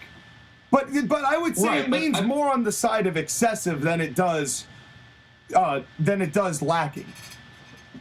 But now let's double that and make it 100 people. Yeah, no. I wouldn't be able to do that. And then book them over 5 shows. Over 5 TV shows and 2 wrestling companies. One of them doesn't even exist until now, basically. Yep. Now they've been able to book Ring of Honor shows. Yep. And that's, I'm glad, yeah, that disgusting hawked loogie is what I would love to spit into the face of Tony Khan, because he really does. He makes it a lot harder on the rest of us who try to take our booking seriously, doing as bad as he does with the resources that he has available to him. But right, again, our whole thing when we do ACPW versus NWO with a little bit SWCG in there is that we take the wrestlers that these companies misuse. How would we use them? We put our money where our mouths are about how we would use these people. But we are not pretending that we know what we're doing, because we don't. No. We're just imagining what we would do. There's a lot of concessions we make in our fantasy booking, like the assumption that everybody's just going to be cool with whatever we book. It's like, yeah, that we don't have to deal with any of the egos involved with any of the people we're talking about, let alone venues and book and all that, and that doesn't work for me, Which, brother. Again, I feel bad in a way for Tony Khan. Like, this is the one thing I'm going to say I feel bad for him, is that it is difficult to be a booker of a lot of things. And, like, you need good people behind you to really help you get to where you need to go. Having said that, you shouldn't put yourself in this position in the first place. No, he shouldn't. But, it's not like he has not heard that before from multiple people. So he's going to run this thing into the ground, and it's his company to do it with, sadly, which is... But back to this match. They do this matchup, and it just didn't hit. And this is where I started really empathizing with you, Sky, because I'm like, man, these fans really are starting to mess with this show. Basically, they cheered Samoa Joe the whole time because, again, this is not what they wanted to see Wardlow do. So they're not going to cheer for him in this situation. They're not going to cheer for him as an underdog babyface. He's not an underneath babyface. And not only that, it's the whole thing of like these idiot mouth breathers cheer for any type of person that has a catchphrase or a chant. The amount of Joe bullshit that they're doing. Again, why would you book this match? And to be fair, Joe was trying his best to heal it up, and the fans just would not let it happen. Because they don't want to boo Samoa Joe. Right. Well, they don't want to boo Samoa Joe, but they probably would have cheered Wardlow if Wardlow had beaten Samoa Joe in 3 minutes. Which I thought was the whole point if he's going to win this damn belt, which again is moot because they really just wanted this to be about Powerhouse Hobbs at the end of the day. And I don't know what Wardlow did to piss off the group in charge here, but I can't imagine that they're still trying to push Wardlow anymore. The whole point with Wardlow is to get him over, but not over to the point where he overshadows other people. Yeah. And honestly, what a way that would have carried Joe into Ring of Honor. He loses the TNT title in 3 minutes, and then all of a sudden he now has to prove himself again, so he's going back to his roots. He's going back to where it all began in Ring of Honor to remind himself why he is the badass that had the longest undefeated streak in history, allegedly. But, you know, you could have done something with that, but again, Tony just fumbling layups. He doesn't even know the layups exist. He doesn't even know what sport we're playing. He's trying to play basketball while playing with a football. He doesn't know what sport we're playing. That's in our sports-based presentation. You're absolutely right. And again, and the finish of this, you want to talk about the flattest finish you could have booked. Samoa Joe passes out. Wardlow just out of nowhere. No, he didn't tap. He did not tap. No, he passed submitted. Out. Yeah, it was to a rear naked choke that Wardlow put on for no reason. To a coquina clutch. Yeah, which again was another theme of the night. Same finish we'd get later, with a couple little differences, but it was the flattest finish you could have put. This was flatter than AJ Styles' Earth. The gay community will not like that. It was just bad. It was just bad. I felt so bad for these guys because there was nothing. This did nobody any favors in any way. This whole feud has been a waste of Wardlow. It's been a waste of Samoa Joe. And now Samoa Joe is still going to go to Ring of Honor, but what the hell do you do with Wardlow now? Have him go after the world title after that? You can't. What do you do with him? You have him do a job to Eddie Kingston? You have him get the fuck out of there and go to NXT. That's what I do. And again, or maybe, and I'm just saying this, I'm going to throw this out there, you retire.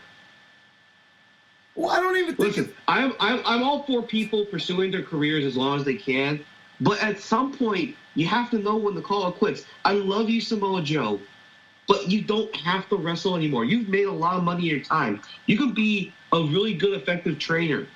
Do that. You know, Sky, I'm actually surprised you're a lot more critical of Joe here than I would have given credit for, because I really don't think this was Samoa Joe. Because Samoa Joe should be protecting himself and his image, and every time he does these matches, he ruins what his career meant. He's just another guy. He's not special anymore. Wrestlers need to know when to hang it up. Looking at you, Sting. Looking at you, Jericho. Looking at you, Samoa Joe. All right, I'm going to counter this point, because I know what you're going to say, which is going to be you need to have some integrity and self-respect, and I get that. I totally get that. But let me ask you this. If you're 62 years old, and this fucking 39-year-old dipshit comes up to you and says, yeah, I'm going to pay you $2 million a year to come and wrestle on my show once in a while because you had a name value. It won't even be all the time. You probably won't even mean anything anymore, but look how much money I'm paying you. For a couple $1 million at 62 years old to show up and walk around and be in some VTRs of the guy next to me riding a Ford Bronco into a bus and say it's showtime and have snowfall on you in the middle of summer. I'd probably take that for $2 million. If Tony's giving guaranteed money, Sting, and I'm, hold on, can I counter that? Please do. And if I'm Sting and I have my career that has long and prestigious and has been looked on fondly upon, I would not expose myself to realize that I'm not as good as I used to be, and I'm just an old fart that doesn't even have his face paid correctly half the time. But I'm pretty sure Sting is aware of that. Because remember, Sting is not really the biggest lover of the wrestling business. You know, he's not he wasn't really a wrestling fan when he did it. Back at a time when wrestlers actually were taught to make money, not to be a mark for wrestling. You know, you could love wrestling, but, you know, the purpose of it was a business and to make money. That was where the Sting cut of the cloth was. So, yeah, when there's money on the table, I don't really think Sting gives a fuck about his image at this point in his career. And Samoa Joe, I mean, I think that in his case, there's only a limited shelf life left. And if Tony's given guaranteed money, get as much as you can while you can. You know, I understand the approach of self-respect and, like, you got to know, like, okay, it's maybe gone on too long and it's time to hang it up. But when those paychecks are for 5 years and guaranteed money, does Deshaun Watson not sign a $240 million guaranteed contract with the Browns, who are stupid enough to hire him? All I'm saying is it's not necessarily the guys' fault for accepting that money and sucking when the standard by the guy who's running the show is allowing that to perpetuate. Okay, allow me to re-counter your point. Please do. Something that Jim Cornette told guys when he was training them in ODW is how to do their taxes. And the reason why he did that is that he told them, listen, at some point in your career, the time is going to be over. And the fact is that you're not going to be able to do the things that you want to do for your own image. And you need to make sure that you keep your image as valuable as you can, because the miles on the body, no matter how much money you can be offered, at some point you need to know when to walk away. So the best thing that you can do for yourself is learn how to save your money so that after your career ends, you can do what you want without having to go back to the ring. Listen, I know that there are wrestling guys out there who will wrestle until they die in the ring because they love it so much. Ric Flair. Ric Flair is one of them. Ric Flair, Terry Funk, Jerry the King Lawler. That's fine. Like, if they want to choose to die in the ring, that's on them. Yeah, who Jim But also these guys- celebrates, by the way. Just, he taught his guys to protect themselves, but he also applauds the fact that Jerry's still out there working. Although he may not, now after this second heart incident, but, it's kind of a weird deal. That's the thing, is that he got very emotional about what was going on with Terry Funk and his injuries and saying Funkster should have stopped at some point, but he just kept on going because no one was going to tell him to stop. Right, well, and that kind of just further validates the point I was making, is that Tony Khan's not going to tell Samoa Joe to stop. Nobody's going to tell these people to stop at AEW. So they're just going to take that guaranteed money and ride it until that well runs dry. And I'm not saying that it doesn't hurt the integrity of the people involved. Everybody involved with AEW has some level of damage to their integrity involved. That to me is a fact. And that's where I would have drawn the line, is I wouldn't have gone to AEW myself in the first place if I really cared about my image. But that's not what this show was about. This is the Tony Khan show. And so long as he was doling out money for the Tony Clown circus, he was going to make sure that these people stayed in their little rings and did their dances, and it didn't matter how bad the dances were, especially in Jericho's case, considering how much he ballooned to the size of one of the elephants in the circus, where Tony Khan could have opened Chris Jericho's mouth and stuck his head inside. So, unfortunately, Sky, there is just no integrity and there's no morale, there isn't any of that on this show. I totally get your point, and I'm not saying I disagree with you at all about it. But I also know realistically that those borders don't really exist in AEW. But they should. But they should.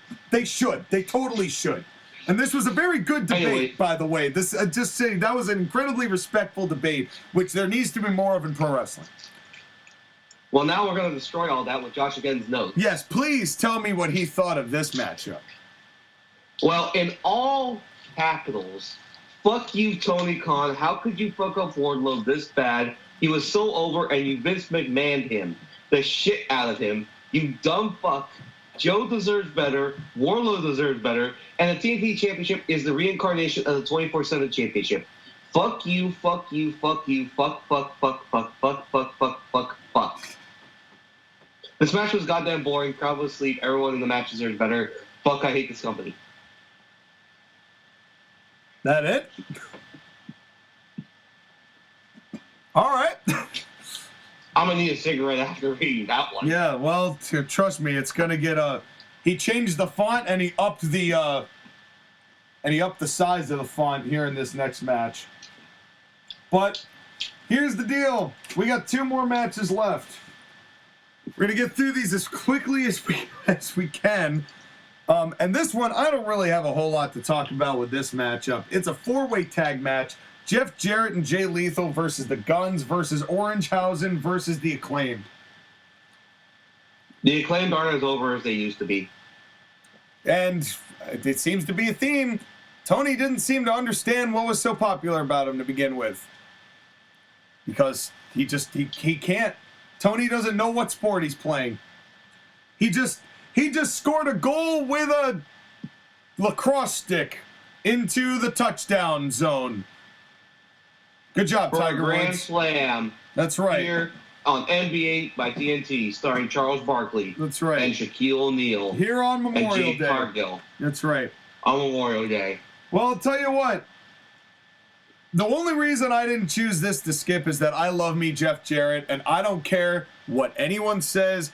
When Jeff Jarrett is on the card, when it's not just a regular episode of Dynamite, I am watching. That being said, Jeff Jarrett looks better than Chris Jericho, and that's sad. Jeff Jarrett looked better than everyone in this match. He was doing Look at who else stuff was in the match. There wasn't a competition. Yeah, well, it's true. He was putting in some legwork, man. I mean, he was backing up and saying, "Oh no, don't," with the guitar. I'm skipping way ahead, but like when the guitar got flipped around and there was a threat to get hit, he goes, "Oh no," and he's backing up and he's giving the babyface something, cowering away in fear. This is the stuff that people don't get taught nowadays. I just wish that Jeff Jarrett not only wouldn't sell with pockets, but also wouldn't have to work with Orange Cassidy, which we now know he will be. Yep, for the AEW International Championship. At least they're changing all legs to international. Well, I hope Jarrett wins it because he might actually be able to do something with it. But in any case, Jarrett was great. He was the highlight of this. Jay Lethal looks good too. Orange Cassidy and Danhausen are what they are at this point. Well, here's the thing. The Gunns are green as fuck. Yes, they are, but they do have some redeeming qualities. Yes, but do we trust this company to teach them the things that they need to do in order to become a good tag team? No, well, if they're facing FTR, they might learn something. If they go from FTR to Jarrett and Lethal, they might learn something. So they could. The problem is the booking will not allow them to. And that's the problem, is that, like, the Acclaimed were in the same position with Daddy Ass, hopefully learning from Daddy Ass how to be a good tag team wrestler, and they have not progressed. Now, it's hard to look good in a spot fest, okay? Yeah, which I think that's very clear. Was. But it's even worse when it's a spot fest with comedy spots. Like that circle jerk that they did. Fuck that. Oh, you mean where they all strutted to the middle and scissored all the heels? All the heels centered right in front of, like, what was it?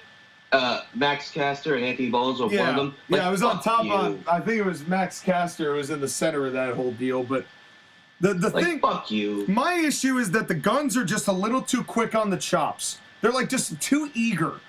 You know, they could slow a lot of their stuff down and really start to be effective. I will have to say this though, and I said this before, even though it's preposterous from the guy, Orange Cassidy's punches aren't bad. I just wish that he had anything else that he could do good. Yeah, exactly. I just wish he wasn't what he is. Because there are small things that I do like about him, but you just can't even give them credit for it because there's just so much offensive next to it and around it that just you can. But anyway, they do this thing, and then the first hot tag, and I do have to say this was the funniest part of the whole night. When all the heels are doing their thing and they've been having a grand old time, and then it was Bowens, because Max Caster then gets into the ring for the first hot tag, and immediately the Guns just sell out Jarrett and Lethal and feed Jarrett and Lethal to Max Caster and get out of there. And I thought that was really funny. But it was great heel work of like, oh, you were friends to us a second ago, not anymore. Here you go. Yeah, you got this. You got this. Yeah. No, they literally just tossed him into Max, giving him bumps. It was great. That did make me laugh. I'm like, okay, fair enough. But then, why is Jeff Jarrett and Jay Lethal associated with the Kali Turbani? Because of Sanjay Dutt. Yeah, and let me ask you this. Did GCW book the Magic Carpet? Did Glow they might as well have. Did Glow book Jasmine? Because without a doubt, Jafar is booking for WWE. He's on the committee, without a doubt. And it's just they added nothing to this, and Ref Aubrey sits there and lets these guys do all these spots who are not in this match, including Billy Gunn's Famouser in the middle of the ring. None of that matters. She allows all of that. But then when Jeff Jarrett comes in with the guitar, all of a sudden she now has to be, oh, you can't use that.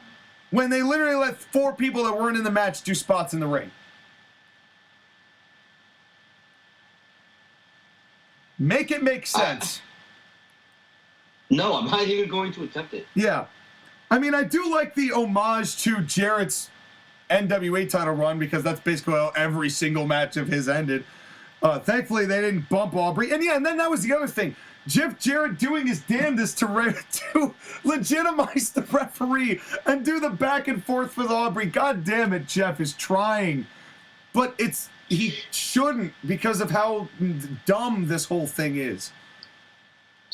Right, and we all know what Aubrey is at this point. She's an indie ref that they put on the main roster and say, hey, now you're going to be serious. Well, like, I like my comedy spots. Oh, okay, do a comedy spot. That was really funny one time. Now let's do it for 3 years. She is the Jungle Boy of referees. You are so not wrong. That is so basically what we've gotten out of Ref Aubrey. So much potential at the start, and then just ended up just whatever match is happening is what she's gonna do. And then, that's... See, again, this is the whole thing. Mike Chioda gets fired by WWE, goes to AEW for a little bit, then I'm a dick. Don't Zack blame Ryder him. Goes to AEW for a couple matches, then dips that because he doesn't want to be associated. See? It's not that hard. How could you be a referee and want to work for AEW if you're trying to keep any form of legitimacy that you know or care about the rules? Because if you are a referee for AEW, you have no dignity. Well, you're not wrong. You're not wrong. But again, Jeff tried so hard. I do love the finish of the Guns, though. That move is dope. What? Them doing the Shatter Machine? Well, it's more of like a flatliner. It's like a 3D flatliner, which I like. They just basically did the Shatter Machine. I don't think so. It was different. It was a little different. It was more flatliner in that instead of a code breaker, which is what the Shatter Machine is. It's not quite the same. I thought it looked better, and I actually thought it looked better in the Shatter Machine that the FTR gave the Guns after this match. But I don't know whether that's necessarily on FTR or whether that's just the Guns not knowing how to take it. But in any case, I do like the finish that the Guns have. It was a mess, but there were some redeeming qualities, mostly in the form of Jeff Jarrett. And anyone, even though he didn't draw a dime, he draws at least one dime, and it's my dime. I know. I know. But it's sad that Jeff Jarrett has to be the highlight of a match that should not have been booked like this. Well, the highlight was FTR coming back, if we're being honest. Right. Oh, yeah, and that, you want to talk about a pop of the night. FTR coming back got a huge pop from the people in San Francisco. And deservedly so, because the second that they got in there, you felt the quality change. You know? Like now maybe we'll have a good tag team actually, run the division. Well, I hope so. Young Bucks. Yeah, oh, of course, yeah. Well, now that the Young Bucks really aren't in that division because they're in the trios or whatever they're going to do going forward. If Kenny Omega leaves, they're going to go back to the tag team division and rule over that roost. Oh, they may. I mean, who knows? At that point, I don't know whether Tony's going to really be, totally in on the Bucks anymore. Because if Kenny leaves, the thing is, if Kenny leaves, he was really the kingpin of that whole elite entourage. What do the Bucks have to keep them there? And what do the Bucks have to redeem themselves after the guy who was probably vouching for them more than anyone else leaves?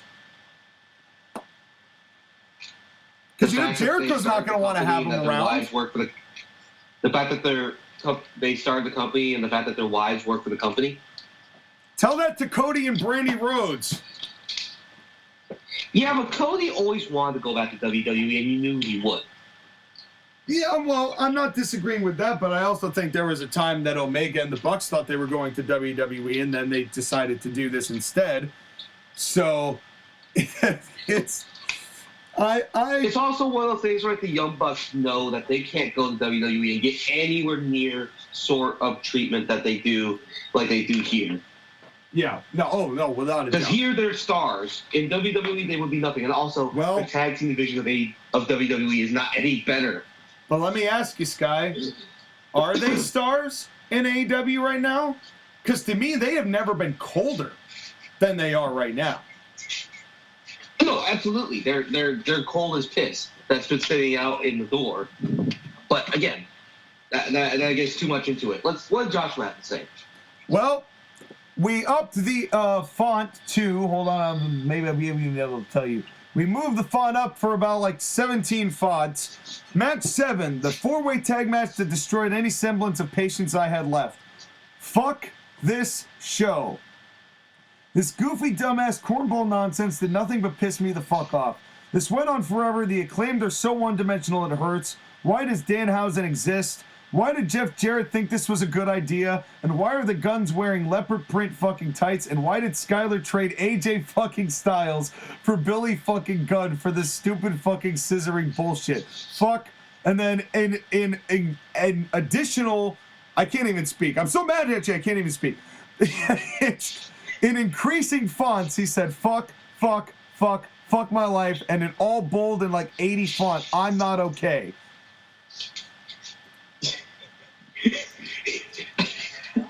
Listen. Every person has their one-armed wrestler. Yours is Finn Balor. Sean's is Jeff Jarrett, and mine's Billy Gunn. Okay. Yeah, man. You know what? He's all yours. He's all yours. You're gonna do stuff with him, and I'm gonna do stuff with AJ Styles, and I cannot wait until you hear it. And Jeff Jarrett. I've got Jeff Jarrett too. Oh man. And the man who's in, I've got all 4 of these guys, and the final participants in this hour-long Iron Man match. It's our main event of the evening. MJF and Bryan Danielson.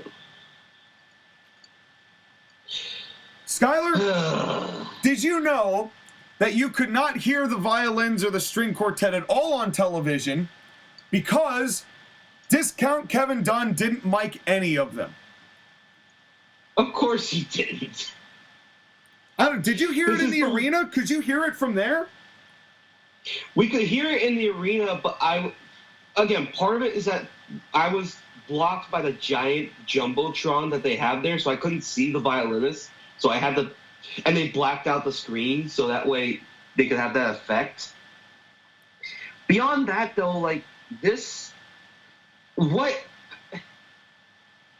don't know.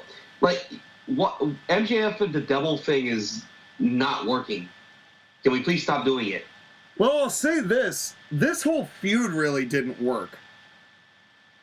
I didn't think with the package that I saw, which I actually did watch this package, which was just Bryan Danielson talking for a bit and some talking heads that didn't have anything to contribute. There really wasn't any real reason for these two to dislike each other, even though they grasped at straws to get it. And then they had this match, and boy, for as much as people called it match of the year and was like, this is going to be the greatest thing to ever seen, this was good, but I had problems with it. It's AEW. Everything you're going to watch is going to have problems with it. Now, here's the thing. I am high on this match. I don't know if it's going to be a match of the year contender because, one, it's early, and two, there were lots of issues with just booking in general. But the talent was really good in this match. And you knew that these two were going to have a great match despite a lackluster build. And they did. To be fair, they did. Right? As far as wrestling is concerned, this was a really good match. Right? I'm not saying that. But the AEW fans would not shut the fuck up about MJF. I swear to God, they had MJF's dick down their throats. You idiot motherfuckers would not shut the fuck up about the heel.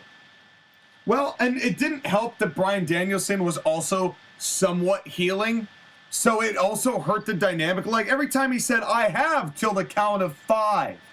You know, like, matter-of-factly, I'm like, that doesn't really make me want to like you. It makes you sound like a dick.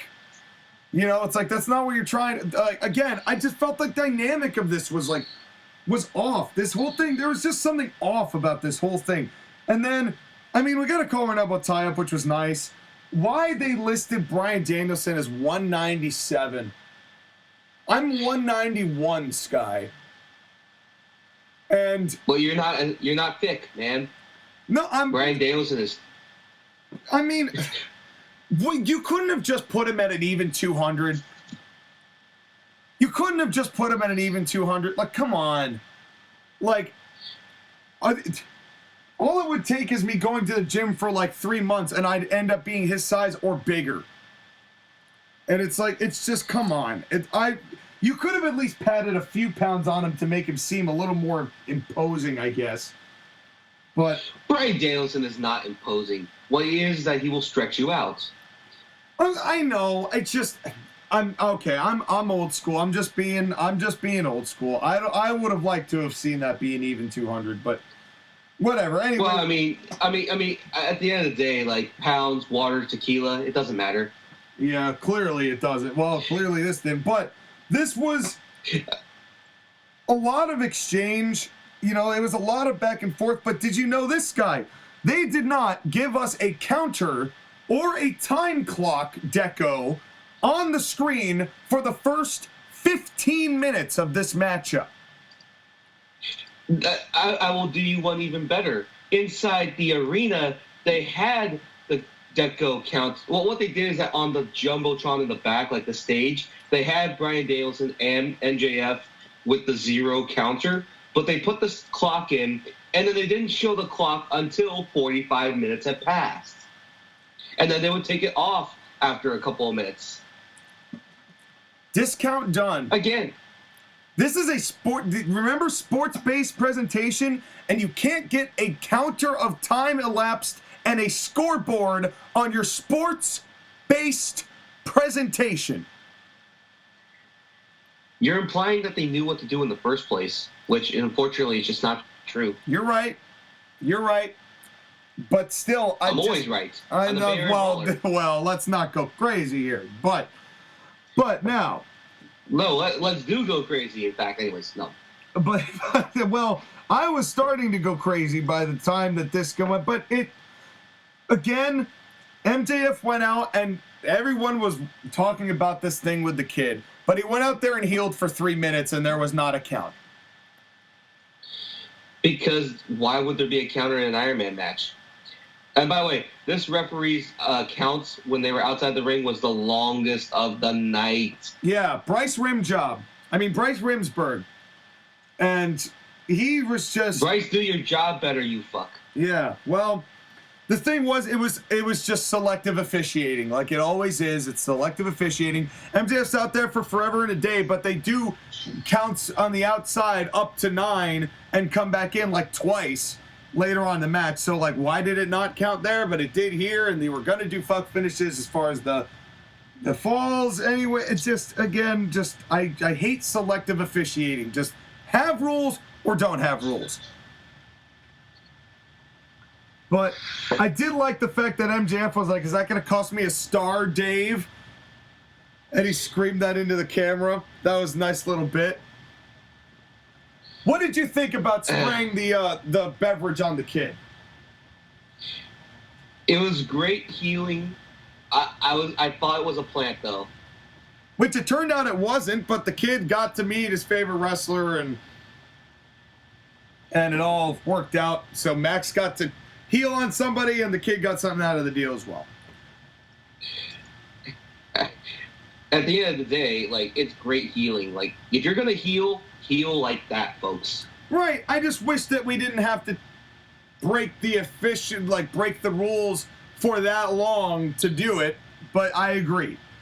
It's, again, this Bryan still was kind of healing, which was also making it kind of weird, but I do like the way that they built these falls up and how they did it. I do like the way that they started to make that happen. I said that the San Francisco fans in this matchup were marks 4 times in my notes, because that's how many times, and I'm sure it was a lot more than that they really bothered me. This was the point of the show where you would have legitimately wanted to strangle these guys. Again, they were so annoying to the other people that were there too. And there are these 5 specific people in my section up in the rafters that were chanting bullshit again and again. Not bullshit like in the sense of like the actual word, but like just like stupid shit over and over. Yeah. To the point where they sarcastically started chanting CM Punk and we all booed them.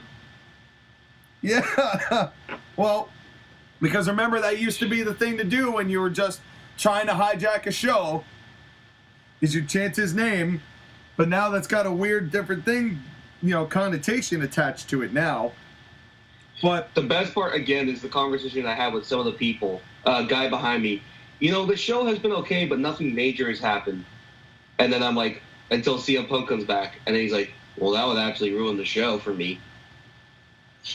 But which would make make the show for me if Punk came back. That place would have erupted. That dude doesn't want to admit it, but that place would have fucking erupted.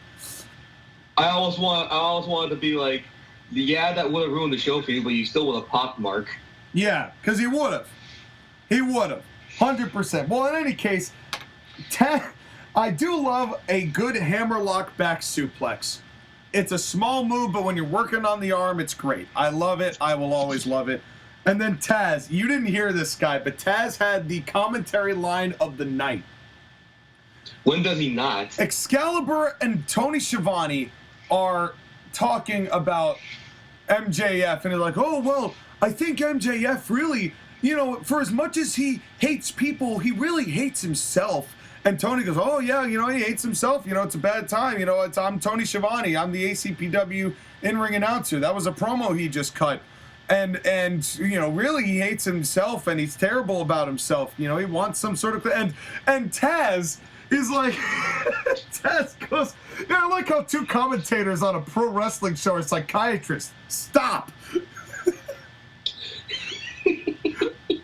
And I'm like, I feel you, Taz. I so feel you. It was great. Taz was like, yeah, I like how you guys are all of a sudden psychiatrists. Like, shut the fuck up. Oh, it was great. Oh, it was wonderful. But now, 15 minutes in, now we finally get the clock. Did you like MJF's little HBK pose after he super kicked Bryan trying to skin the cat? No, because it's this whole thing that MJF is doing now where he does this, I'm going to be your favorite wrestler's wrestler. MJF is good wrestler Frankenstein. Because he currently has been taking moves from people He's been taking promo slices from people. And it's one thing to do research, but when it's so obvious who you're cutting from and when, and you're using basically the same dialogue, it becomes a lot more obvious that you're just trying to piece things together to make you as a wrestler, rather than maintaining the good identity that you already had. My opinion. And I love MJF dearly. He's my world's champion too. But I've noticed this lately with him. But again, he keeps stealing from other people. He used to be very original in his things. Now it's copying. And you can copy a little bit and get away with it, but when you do it all the time, then you look like a rip-off wrestler, a.k.a. Dolph Ziggler. Yeah. And then we get this weird, like, package pile driver. And this was a really actually intense moment on commentary. Again, you didn't hear this again, but this I thought really added to the match. And again, Taz did a great job here. And this is where I actually think this was a shoot. Truthfully, what I'm about to tell you. So you know the move I'm talking about where MJF gets Bryan and he kind of like package pile drivers him and Bryan's neck kind of tucks in underneath MJF? Yeah. So Taz basically grabbed Excalibur like by the shoulder, and he's like, "Oh, dude, I didn't mean to grab you there and hold you there, but like I had a neck injury and they took me up for a really long time, and I landed like really close to like what he just did." And seeing him do that, it's like Taz got legitimate PTSD from that move. And I wouldn't blame him, because that's a really dangerous move, and Taz is trying to sell it. And no one else is doing anything to sell it for him. Well, and I will say, though, Excalibur had a little bit more logic and seriousness in this matchup than he does normally. Like, the full first part of the match, the night, Excalibur was Excalibur. This Excalibur here tonight, again, kind of in a level of they showed restraint, he was better. Not great, but he was better. But this beleaguers the point, and we're going to talk about this here in a second, because you mentioned it too, Sky. Why is Bryan Danielson, the concussion king of Chicago, doing these head traumatic moves? Because he's paying tribute to Chris Benoit. You want to talk about having respect for yourself and having respect for wrestling in regards to people hanging it up. How about having respect for knowing what your body has been through and maybe trying to do something different to better alleviate that, instead of this and the flying headbutt and the constant headbutts. There were a lot of headbutts in this match. Why? And again, we live in a post-Shibata world where Shibata legitimately died from a headbutt. Bryan Danielson owned brain injuries. Like, why? Yeah. That's why you need to have a booker come in and say, no, you're not doing this. Saraya, you're not wrestling. I don't trust your help. Anybody to say no would be helpful in this company. Any one human being with authority to say no in this company would be helpful. And they don't have it. And that's why everyone's allowed to do everything. They do. Then they do this pin. They do 1, 2, whoa, 1, 2, whoa, and it just never ended. It was like 3. Oh, trust me. Again, I said that in the chat too. It just wouldn't stop. It was good but excessive. And then they went into a ball roll. They were a ball rolling around. Yeah, they did the ring. Bruce Lee spinny pin, and then they did a whole set of backslides and shit, and they just rolled around like a bunch of goofs. And again, it was still all logical in the sense of professional wrestling, so I don't hate it the way that I hate other goofy stuff. But come on, it was just excessive. I know you got 60 minutes, but like, I don't know. It wasn't my favorite. You don't see Ric Flair and Sting doing that. No, yeah, I guarantee you. Well, but I do have to say there were some moments that could have used a nice Ric Flair walk flop in some of the 10 punches that if MJF's gonna steal from people, I mean, you might as well just go full balls to the walls on it. You know, when Bryan Danielson... By the way, another thing, too, is that everyone was stealing chops, and after watching Gunther do his chops, I don't want anyone to do chops anymore. Except him. Except him. He's the only one that's allowed to do chops. Yeah, I wish. I wish there was that much of a respect for moves. I really do. But, It's not even necessarily moves, it's just that no one does it good. Like, Bryan Danielson's at least was the best on the night because MJF's chest was hamburger. Yes. But when Jon Moxley does it or when Adam Page does it, I don't believe them. And then the pinfall. They do the first pinfall with Danielson, and Excalibur says, "The match and the plot continues." What? Excalibur? He said that? He said that. And here I was just putting him over a second ago, but I wrote it down. Remember how we said that they never had the plot? Yeah. There you go, sport. So I was confused at first. Now, did you understand, Sky, when MJF low-blowed Danielson and got the 2 pinfalls in quick succession, did you understand what happened and what the scoring was and how that happened when it happened? No, we had no idea because it looked awkward. Well, here's the problem I have with that.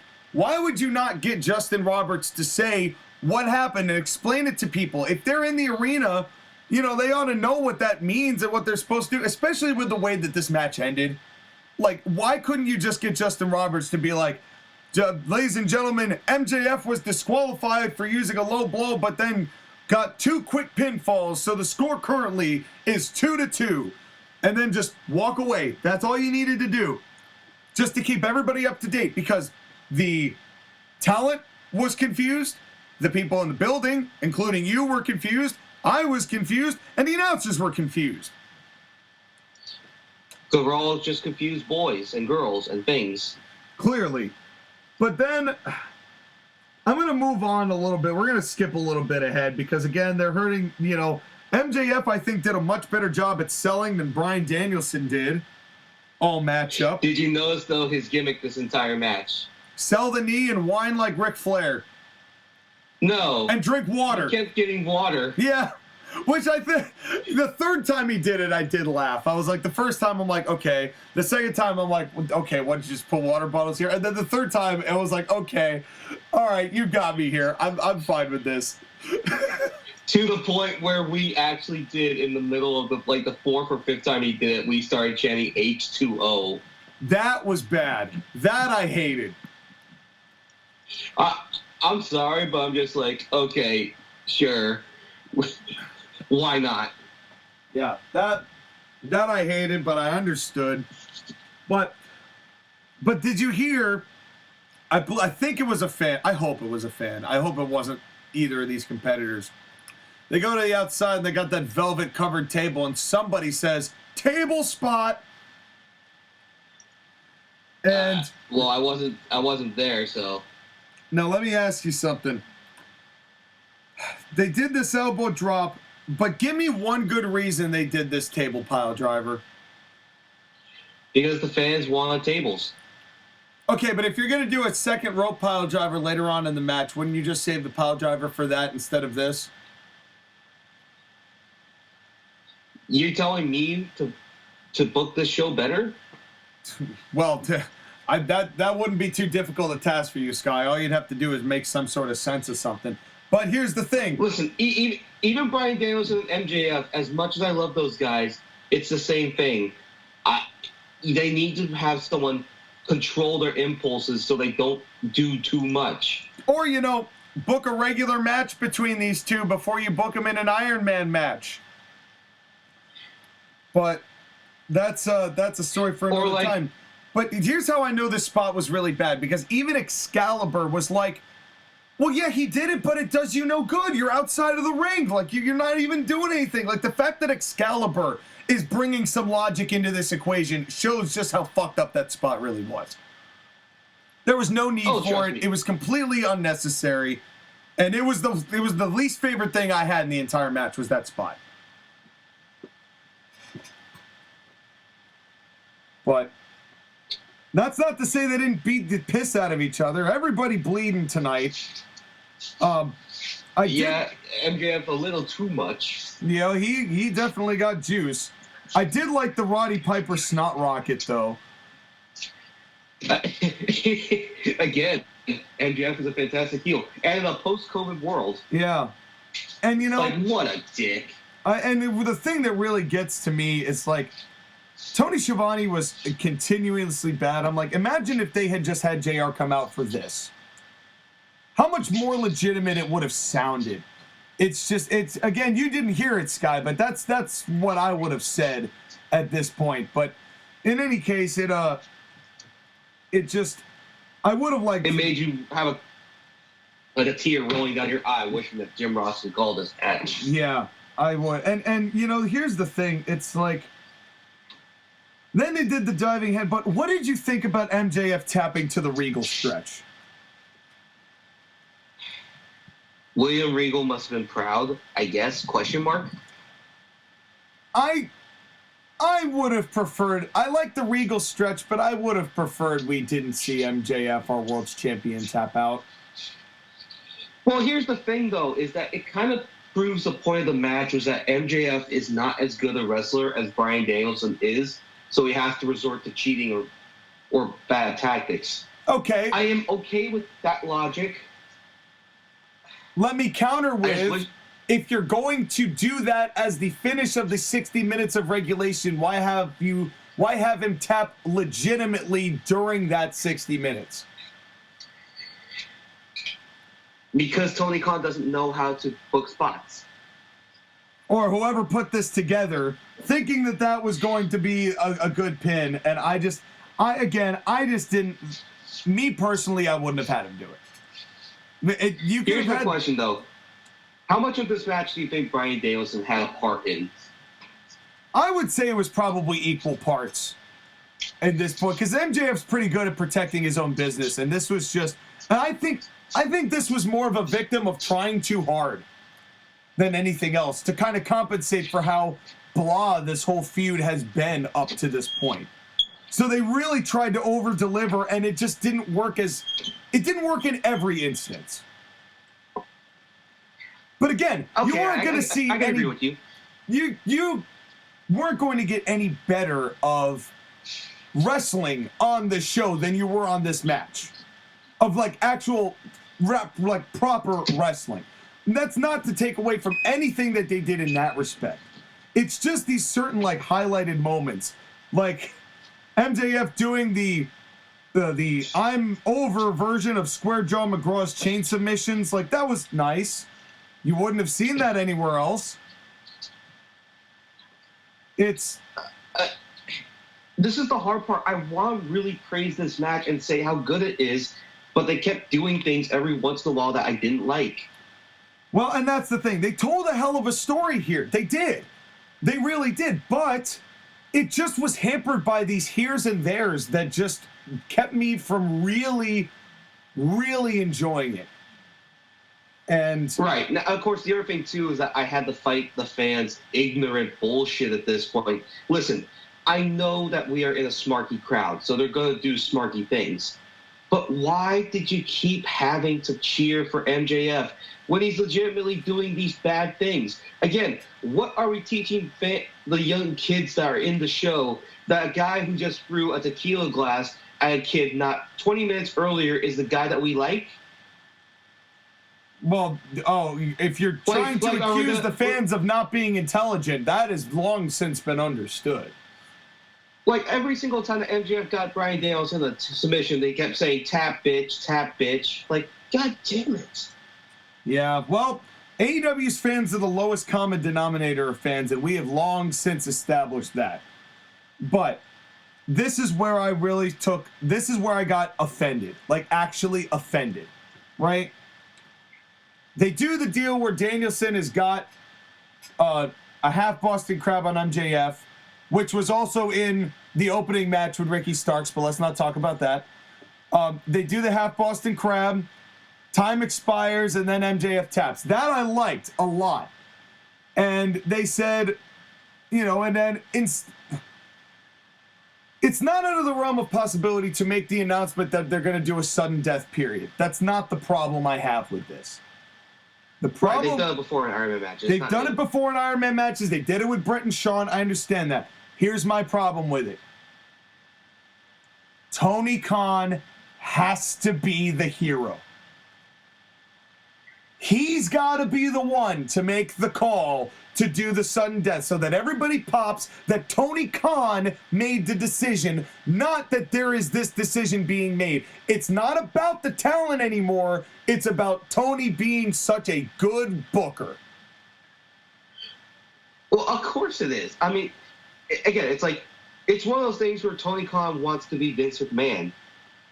Per the orders of Vince McMahon, this match is restarted. Yeah, but it wasn't Vince McMahon that did that. That was Jack Tunney, the kayfabe commissioner that was there. What I'm saying is that Tony Khan is doing this to make sure that he looks and feels like he is still over. But he's not. He's Herb Abrams without actually getting onto the camera and being able to talk. So... and this is where we're at. So Tony Khan did this to make sure that everybody remembered psychologically that he's the one who's the hero. He is the one that everybody should be thanking and praising for giving you AEW and giving you this match. He's the one who's the hero here amongst the two heels in Danielson and MJF. Fuck you. But here's another question. Are you surprised? No, I'm not surprised. I'm just, again, it just pisses me off that this man is so conceited because he is this cut from the exact same cloth as Kenny and the Bucks and all the marks in San Francisco, which is why they all popped when he announced it. Because he's over to his little mark buddies, and his little mark buddies are going to convince him that he's still the greatest thing to ever happen to pro wrestling, but it's not true. It never has been true and never will be true. So we get sudden death. The truth, brother. Now, whoop, whoop. Now, seeing how you just stepped into an oxygen tank, we have this oxygen tank finish. No. We get multiple fuck yous and screw job finishes that they kick out of. And it's just, again, they overbooked this finish. Yeah.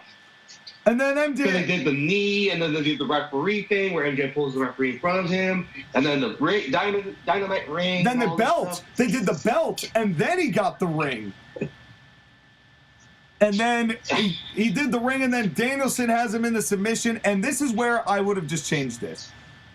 Rim's job takes the ring off of MJF in the submission, rather than letting MJF get to the rope, seeing he's got it on, taking it off while they're both selling so he could go into the one corner to put the ring back so that when MJF is there, that's when he hits Danielson with the oxygen tank while the referee's looking. But instead, they took too long, they milked too long, and Rim Job saw the whole thing. Yeah. And it was a stretch. And then they put him in the lapel lock, and this is Skyler, once again, in nonsensical form. Danielson passes out, but then he revives himself, but then he is about to fade, and then he taps out, instead of just passing out proper. Because they had to give one more FU. But if you're going to have Wardlow beat Joe with his tap out, pass out finish, why would you do it again? This is lazy. This is dumb.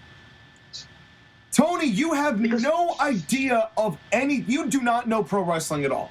Period. You've watched pro wrestling, but you don't understand pro wrestling. Period. That's it. That's all I got. That's all I got for that, because this is seriously, I'm at the point where Tony Khan, even though he stumbled upon having a decent amount of this show be actually pretty good, this company will not get anywhere with Tony Khan in charge. It's going to tread water at best, if not continue to sink. Again, I'm going to do the same thing with Jim Cornette that he has with Vince Russo, where I need to start getting my life together so that way I can outlive this person for the pure purpose of going to his grave and pissing on it. Yeah, it's starting to feel that way. It really is, because he's given every person who ever loved professional wrestling and felt like they could book and do a decent job of it. It honestly damages all of our credibility by having him be the poster child for what marks do when they're in charge.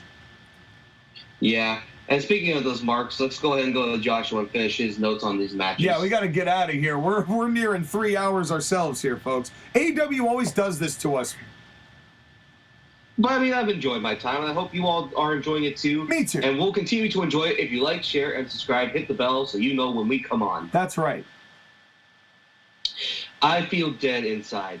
This was by far the best thing on the show. MJF and Danielson are fucking great, and I enjoyed the vast majority of this contest. I enjoyed the psychology. The in-ring was great. Fuck the people who say MJF is only good on the mic. The van can work. And MJF with dousing that little motherfucker in the crowd was hilarious. Fuck them kids. Best heel in wrestling. Not wrong. I just wish you didn't take so long to do it. I do have a few issues, however. One, we had multiple juice tots on this show, so when both MJF and Bryan ended up gushing blood, I groaned. It would have meant more if everyone else wasn't already doing it. For fuck's sake, Tony. I want to rip that stupid afro off of your head and force you to smoke it and forcibly shove the ashes of that tight little asshole in yours. Wow. I'm pretty sure he just rehashed the whole Link and Trunks bit there, but with Tony Khan. But I point taken. Tell Dave Mutzer to move over and make some room, you fucking imbecile. I hate you. And while I like the finish when MJF hit Danielson with the oxygen machine, why wasn't the ref distracted? God damn it, if the ref was distracted, this would have been perfect. Oh well. Overall, I enjoyed the main event and is, in my opinion, a potential match of the year candidate. Is it a match of the year candidate to you? Would this match have beaten Gunther versus Sheamus last year? No, I don't think so. I don't think so. Would it be better than Cody versus Seth? No, probably not. I mean, there was a lot of really great stuff in this match. Again, I'm not taking away. I was thinking about this, though. I think that the Danielson-Adam Page 60-minute Broadway was better than this match. Yeah, because that one wasn't as gimmicky. And it was pretty, and Danielson was doing what he was doing best, which was cocky healing. And he was doing that here, but that wasn't his role. And this dynamic just, you would hope that these guys would have had a better chemistry with each other as personalities for this match to have felt more gravitas than it actually did. Also, it didn't help that we knew that this was an Iron Man match versus that one when they started the show, and we didn't know that they were going to go 60 minutes. Yeah.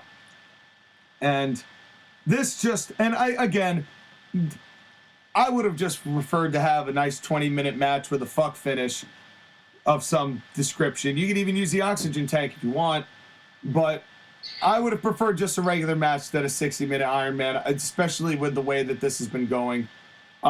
That's just me. The other thing, too, is that Bryan Danielson has been teasing retirement. I think Bryan Danielson, it would be best if he doesn't appear on the show anymore because there's really not much else for him to do. I would say try to work one more program in WWE, something small, and then right off into the sunset where you can make documentaries for the rest of your life. Why couldn't we get CM Punk versus Bryan Danielson in AEW? Well, we couldn't get CM Punk versus Bryan Danielson in ACPW because of everything that happened too. So I'm not happy about that either. And that's what I wanted. Get his final notes, and we can all be unhappy together. Yeah, let's do this. We're going into ratings here. So we'll do Josh again, then we'll go to myself, and then we'll close with you, Sky, because you were there. And you did a wonderful promo in your car, which is on the channel for those people who have not seen it yet. But clothing thoughts from Josh, because he's thinking about shirts, but not AEW shirts. This show, I actually really liked this show the day of, but looking back, my God, did it fall off a cliff after the first 3 matches. I do agree with that. It was like the first 3 matches and the next 4 matches were booked by completely different people. Might have been 2 of the demons living in Tony Khan's head. All in all, this show was fine. I give it a 5 out of 10, but my head hurts. I'm going to bed. I need sleep. Someone give me some fucking melatonin or a frying pan. I don't care which. My thoughts at this point are this show it was better than normal. It was one of the better Revolutions. However, I did skip a women's match that probably would have soured me on the proposition. I did watch this over the course of 4 days because I wasn't going to sit through a slog of 4.5 hours. I'm busy, okay? I have too much to do this so I didn't watch this from start to finish. I probably would have been ground down to the bone watching this all the way through, and that's why I want you to go last, guy, because you probably have the best perception of anybody about what to grade this. I personally thought those first 3 matches over-delivered, and the main event match kind of disappointed, but there were some redeeming qualities in this all around. It wasn't as bad as shows I've seen in the past, but that doesn't mean I want to see any more AEW after this, because until there's some respect in this company, and until there's somebody other than Tony Khan in charge, this company ain't shit and won't ever be shit, and that's the bottom line, because White Knux said so. I'm giving this a Bret Hart certified 4 out of 10, and that's generous. Right, because you could honestly go a lot lower. I could go lower, but there were redeeming qualities, so there were some highlights here. It wasn't all bad. But again, and this is the hard part, is that you did not get the live experience. You didn't get the experience of being with these motherfuckers for 5 hours, because I was there before the pre-show started. No, I was there for 5.5. And leaving this show and that parking garage took 45 minutes. And you paid $50 for parking. So why the fuck, again, I had like 40, I could cut a promo as long as some of these matches if I really wanted to. Yeah, you totally could have. But again, I show restraint because I know when to stop. And again, I have nothing but contempt for AEW, and I vehemently hate this show with passion now. It's vehemently. It's not even, I don't even hate the show. I hate the person booking it. Instead of hate the game, instead of hate the player, hate the game, I'm not hating the game. I'm hating the player who made the game. And that's Tony Khan, even though their game will not come out. It may never come out at this point. It may never come out. But again, listening to all these people who support Tony Khan and continue to like the things that they do, you are the enablers to this addiction that Tony Khan has. And until you people go away, he's going to continue to do this. So, again, I hate all of them. And the problem is Tony Khan thinks that what he's doing is great. He thinks he's better than ever. And that's not going to change. Until that changes, we're fucked when it comes to AEW. Exactly. As far as a rating for the show, again, I think if I had watched this on TV, I would have been more forgiving, and I probably would have given it like maybe a 5. But being there in person dragged me down and cuts this score in half. I'm giving it a 2.5. I am not paying the amount of money I paid for AEW and expecting a good time. But my God, was I so miserable by the end of this. Yeah, and I don't blame you, Sky. I really don't. And I felt the same thing after Bridgeport. I really did. And that's not the kind of thing I want in my wrestling. I'd rather have Vince McMahon at Gorilla for every Raw from now until the end of time than watch another AEW show of this length with this kind of quality with this guy leading it. There needs to be seismic infrastructure changes to this show. Otherwise, I'm not going for it. I got too much to do and other things to do. Yeah, exactly. And unless something intriguing ever happens again in the future, I'm not watching AEW again. Yeah, we're too much on the rise to be dragged down by AEW's shame. You know what I'm saying? I know what you're saying, dog. But, folks, what I'm saying is that we've gone on for 3 hours now, so it's time to cut this off. Next week, we have the Jerry Jarrett tribute show. We put it off for long enough. It's time. We're going to give you the Jerry Jarrett tribute that you deserve, that we've been just holding off for, but we are now going to bring it to you next week. So stay tuned for that. That I'm very much looking forward to, Sky. It's going to be fun to talk about a good booker and someone that knows how to do a sports presentation. Potentially the best ever to do it in Jerry Jarrett. But we'll talk about that next week. And then the week after that is ACPW versus NWL, Season 4, Episode 2. And then WrestleMania season is right upon us, Sky. We're right there. We may have one more go-home show before that, but it's happening, man, and we'll have to see what happens. But I'm excited to head on into the final month of that big event with you, my friend, here on the Court Martial Podcast. I'm looking forward to doing the same thing with you. Everybody, thank you for coming on this ride, and we will see you right after this commercial break.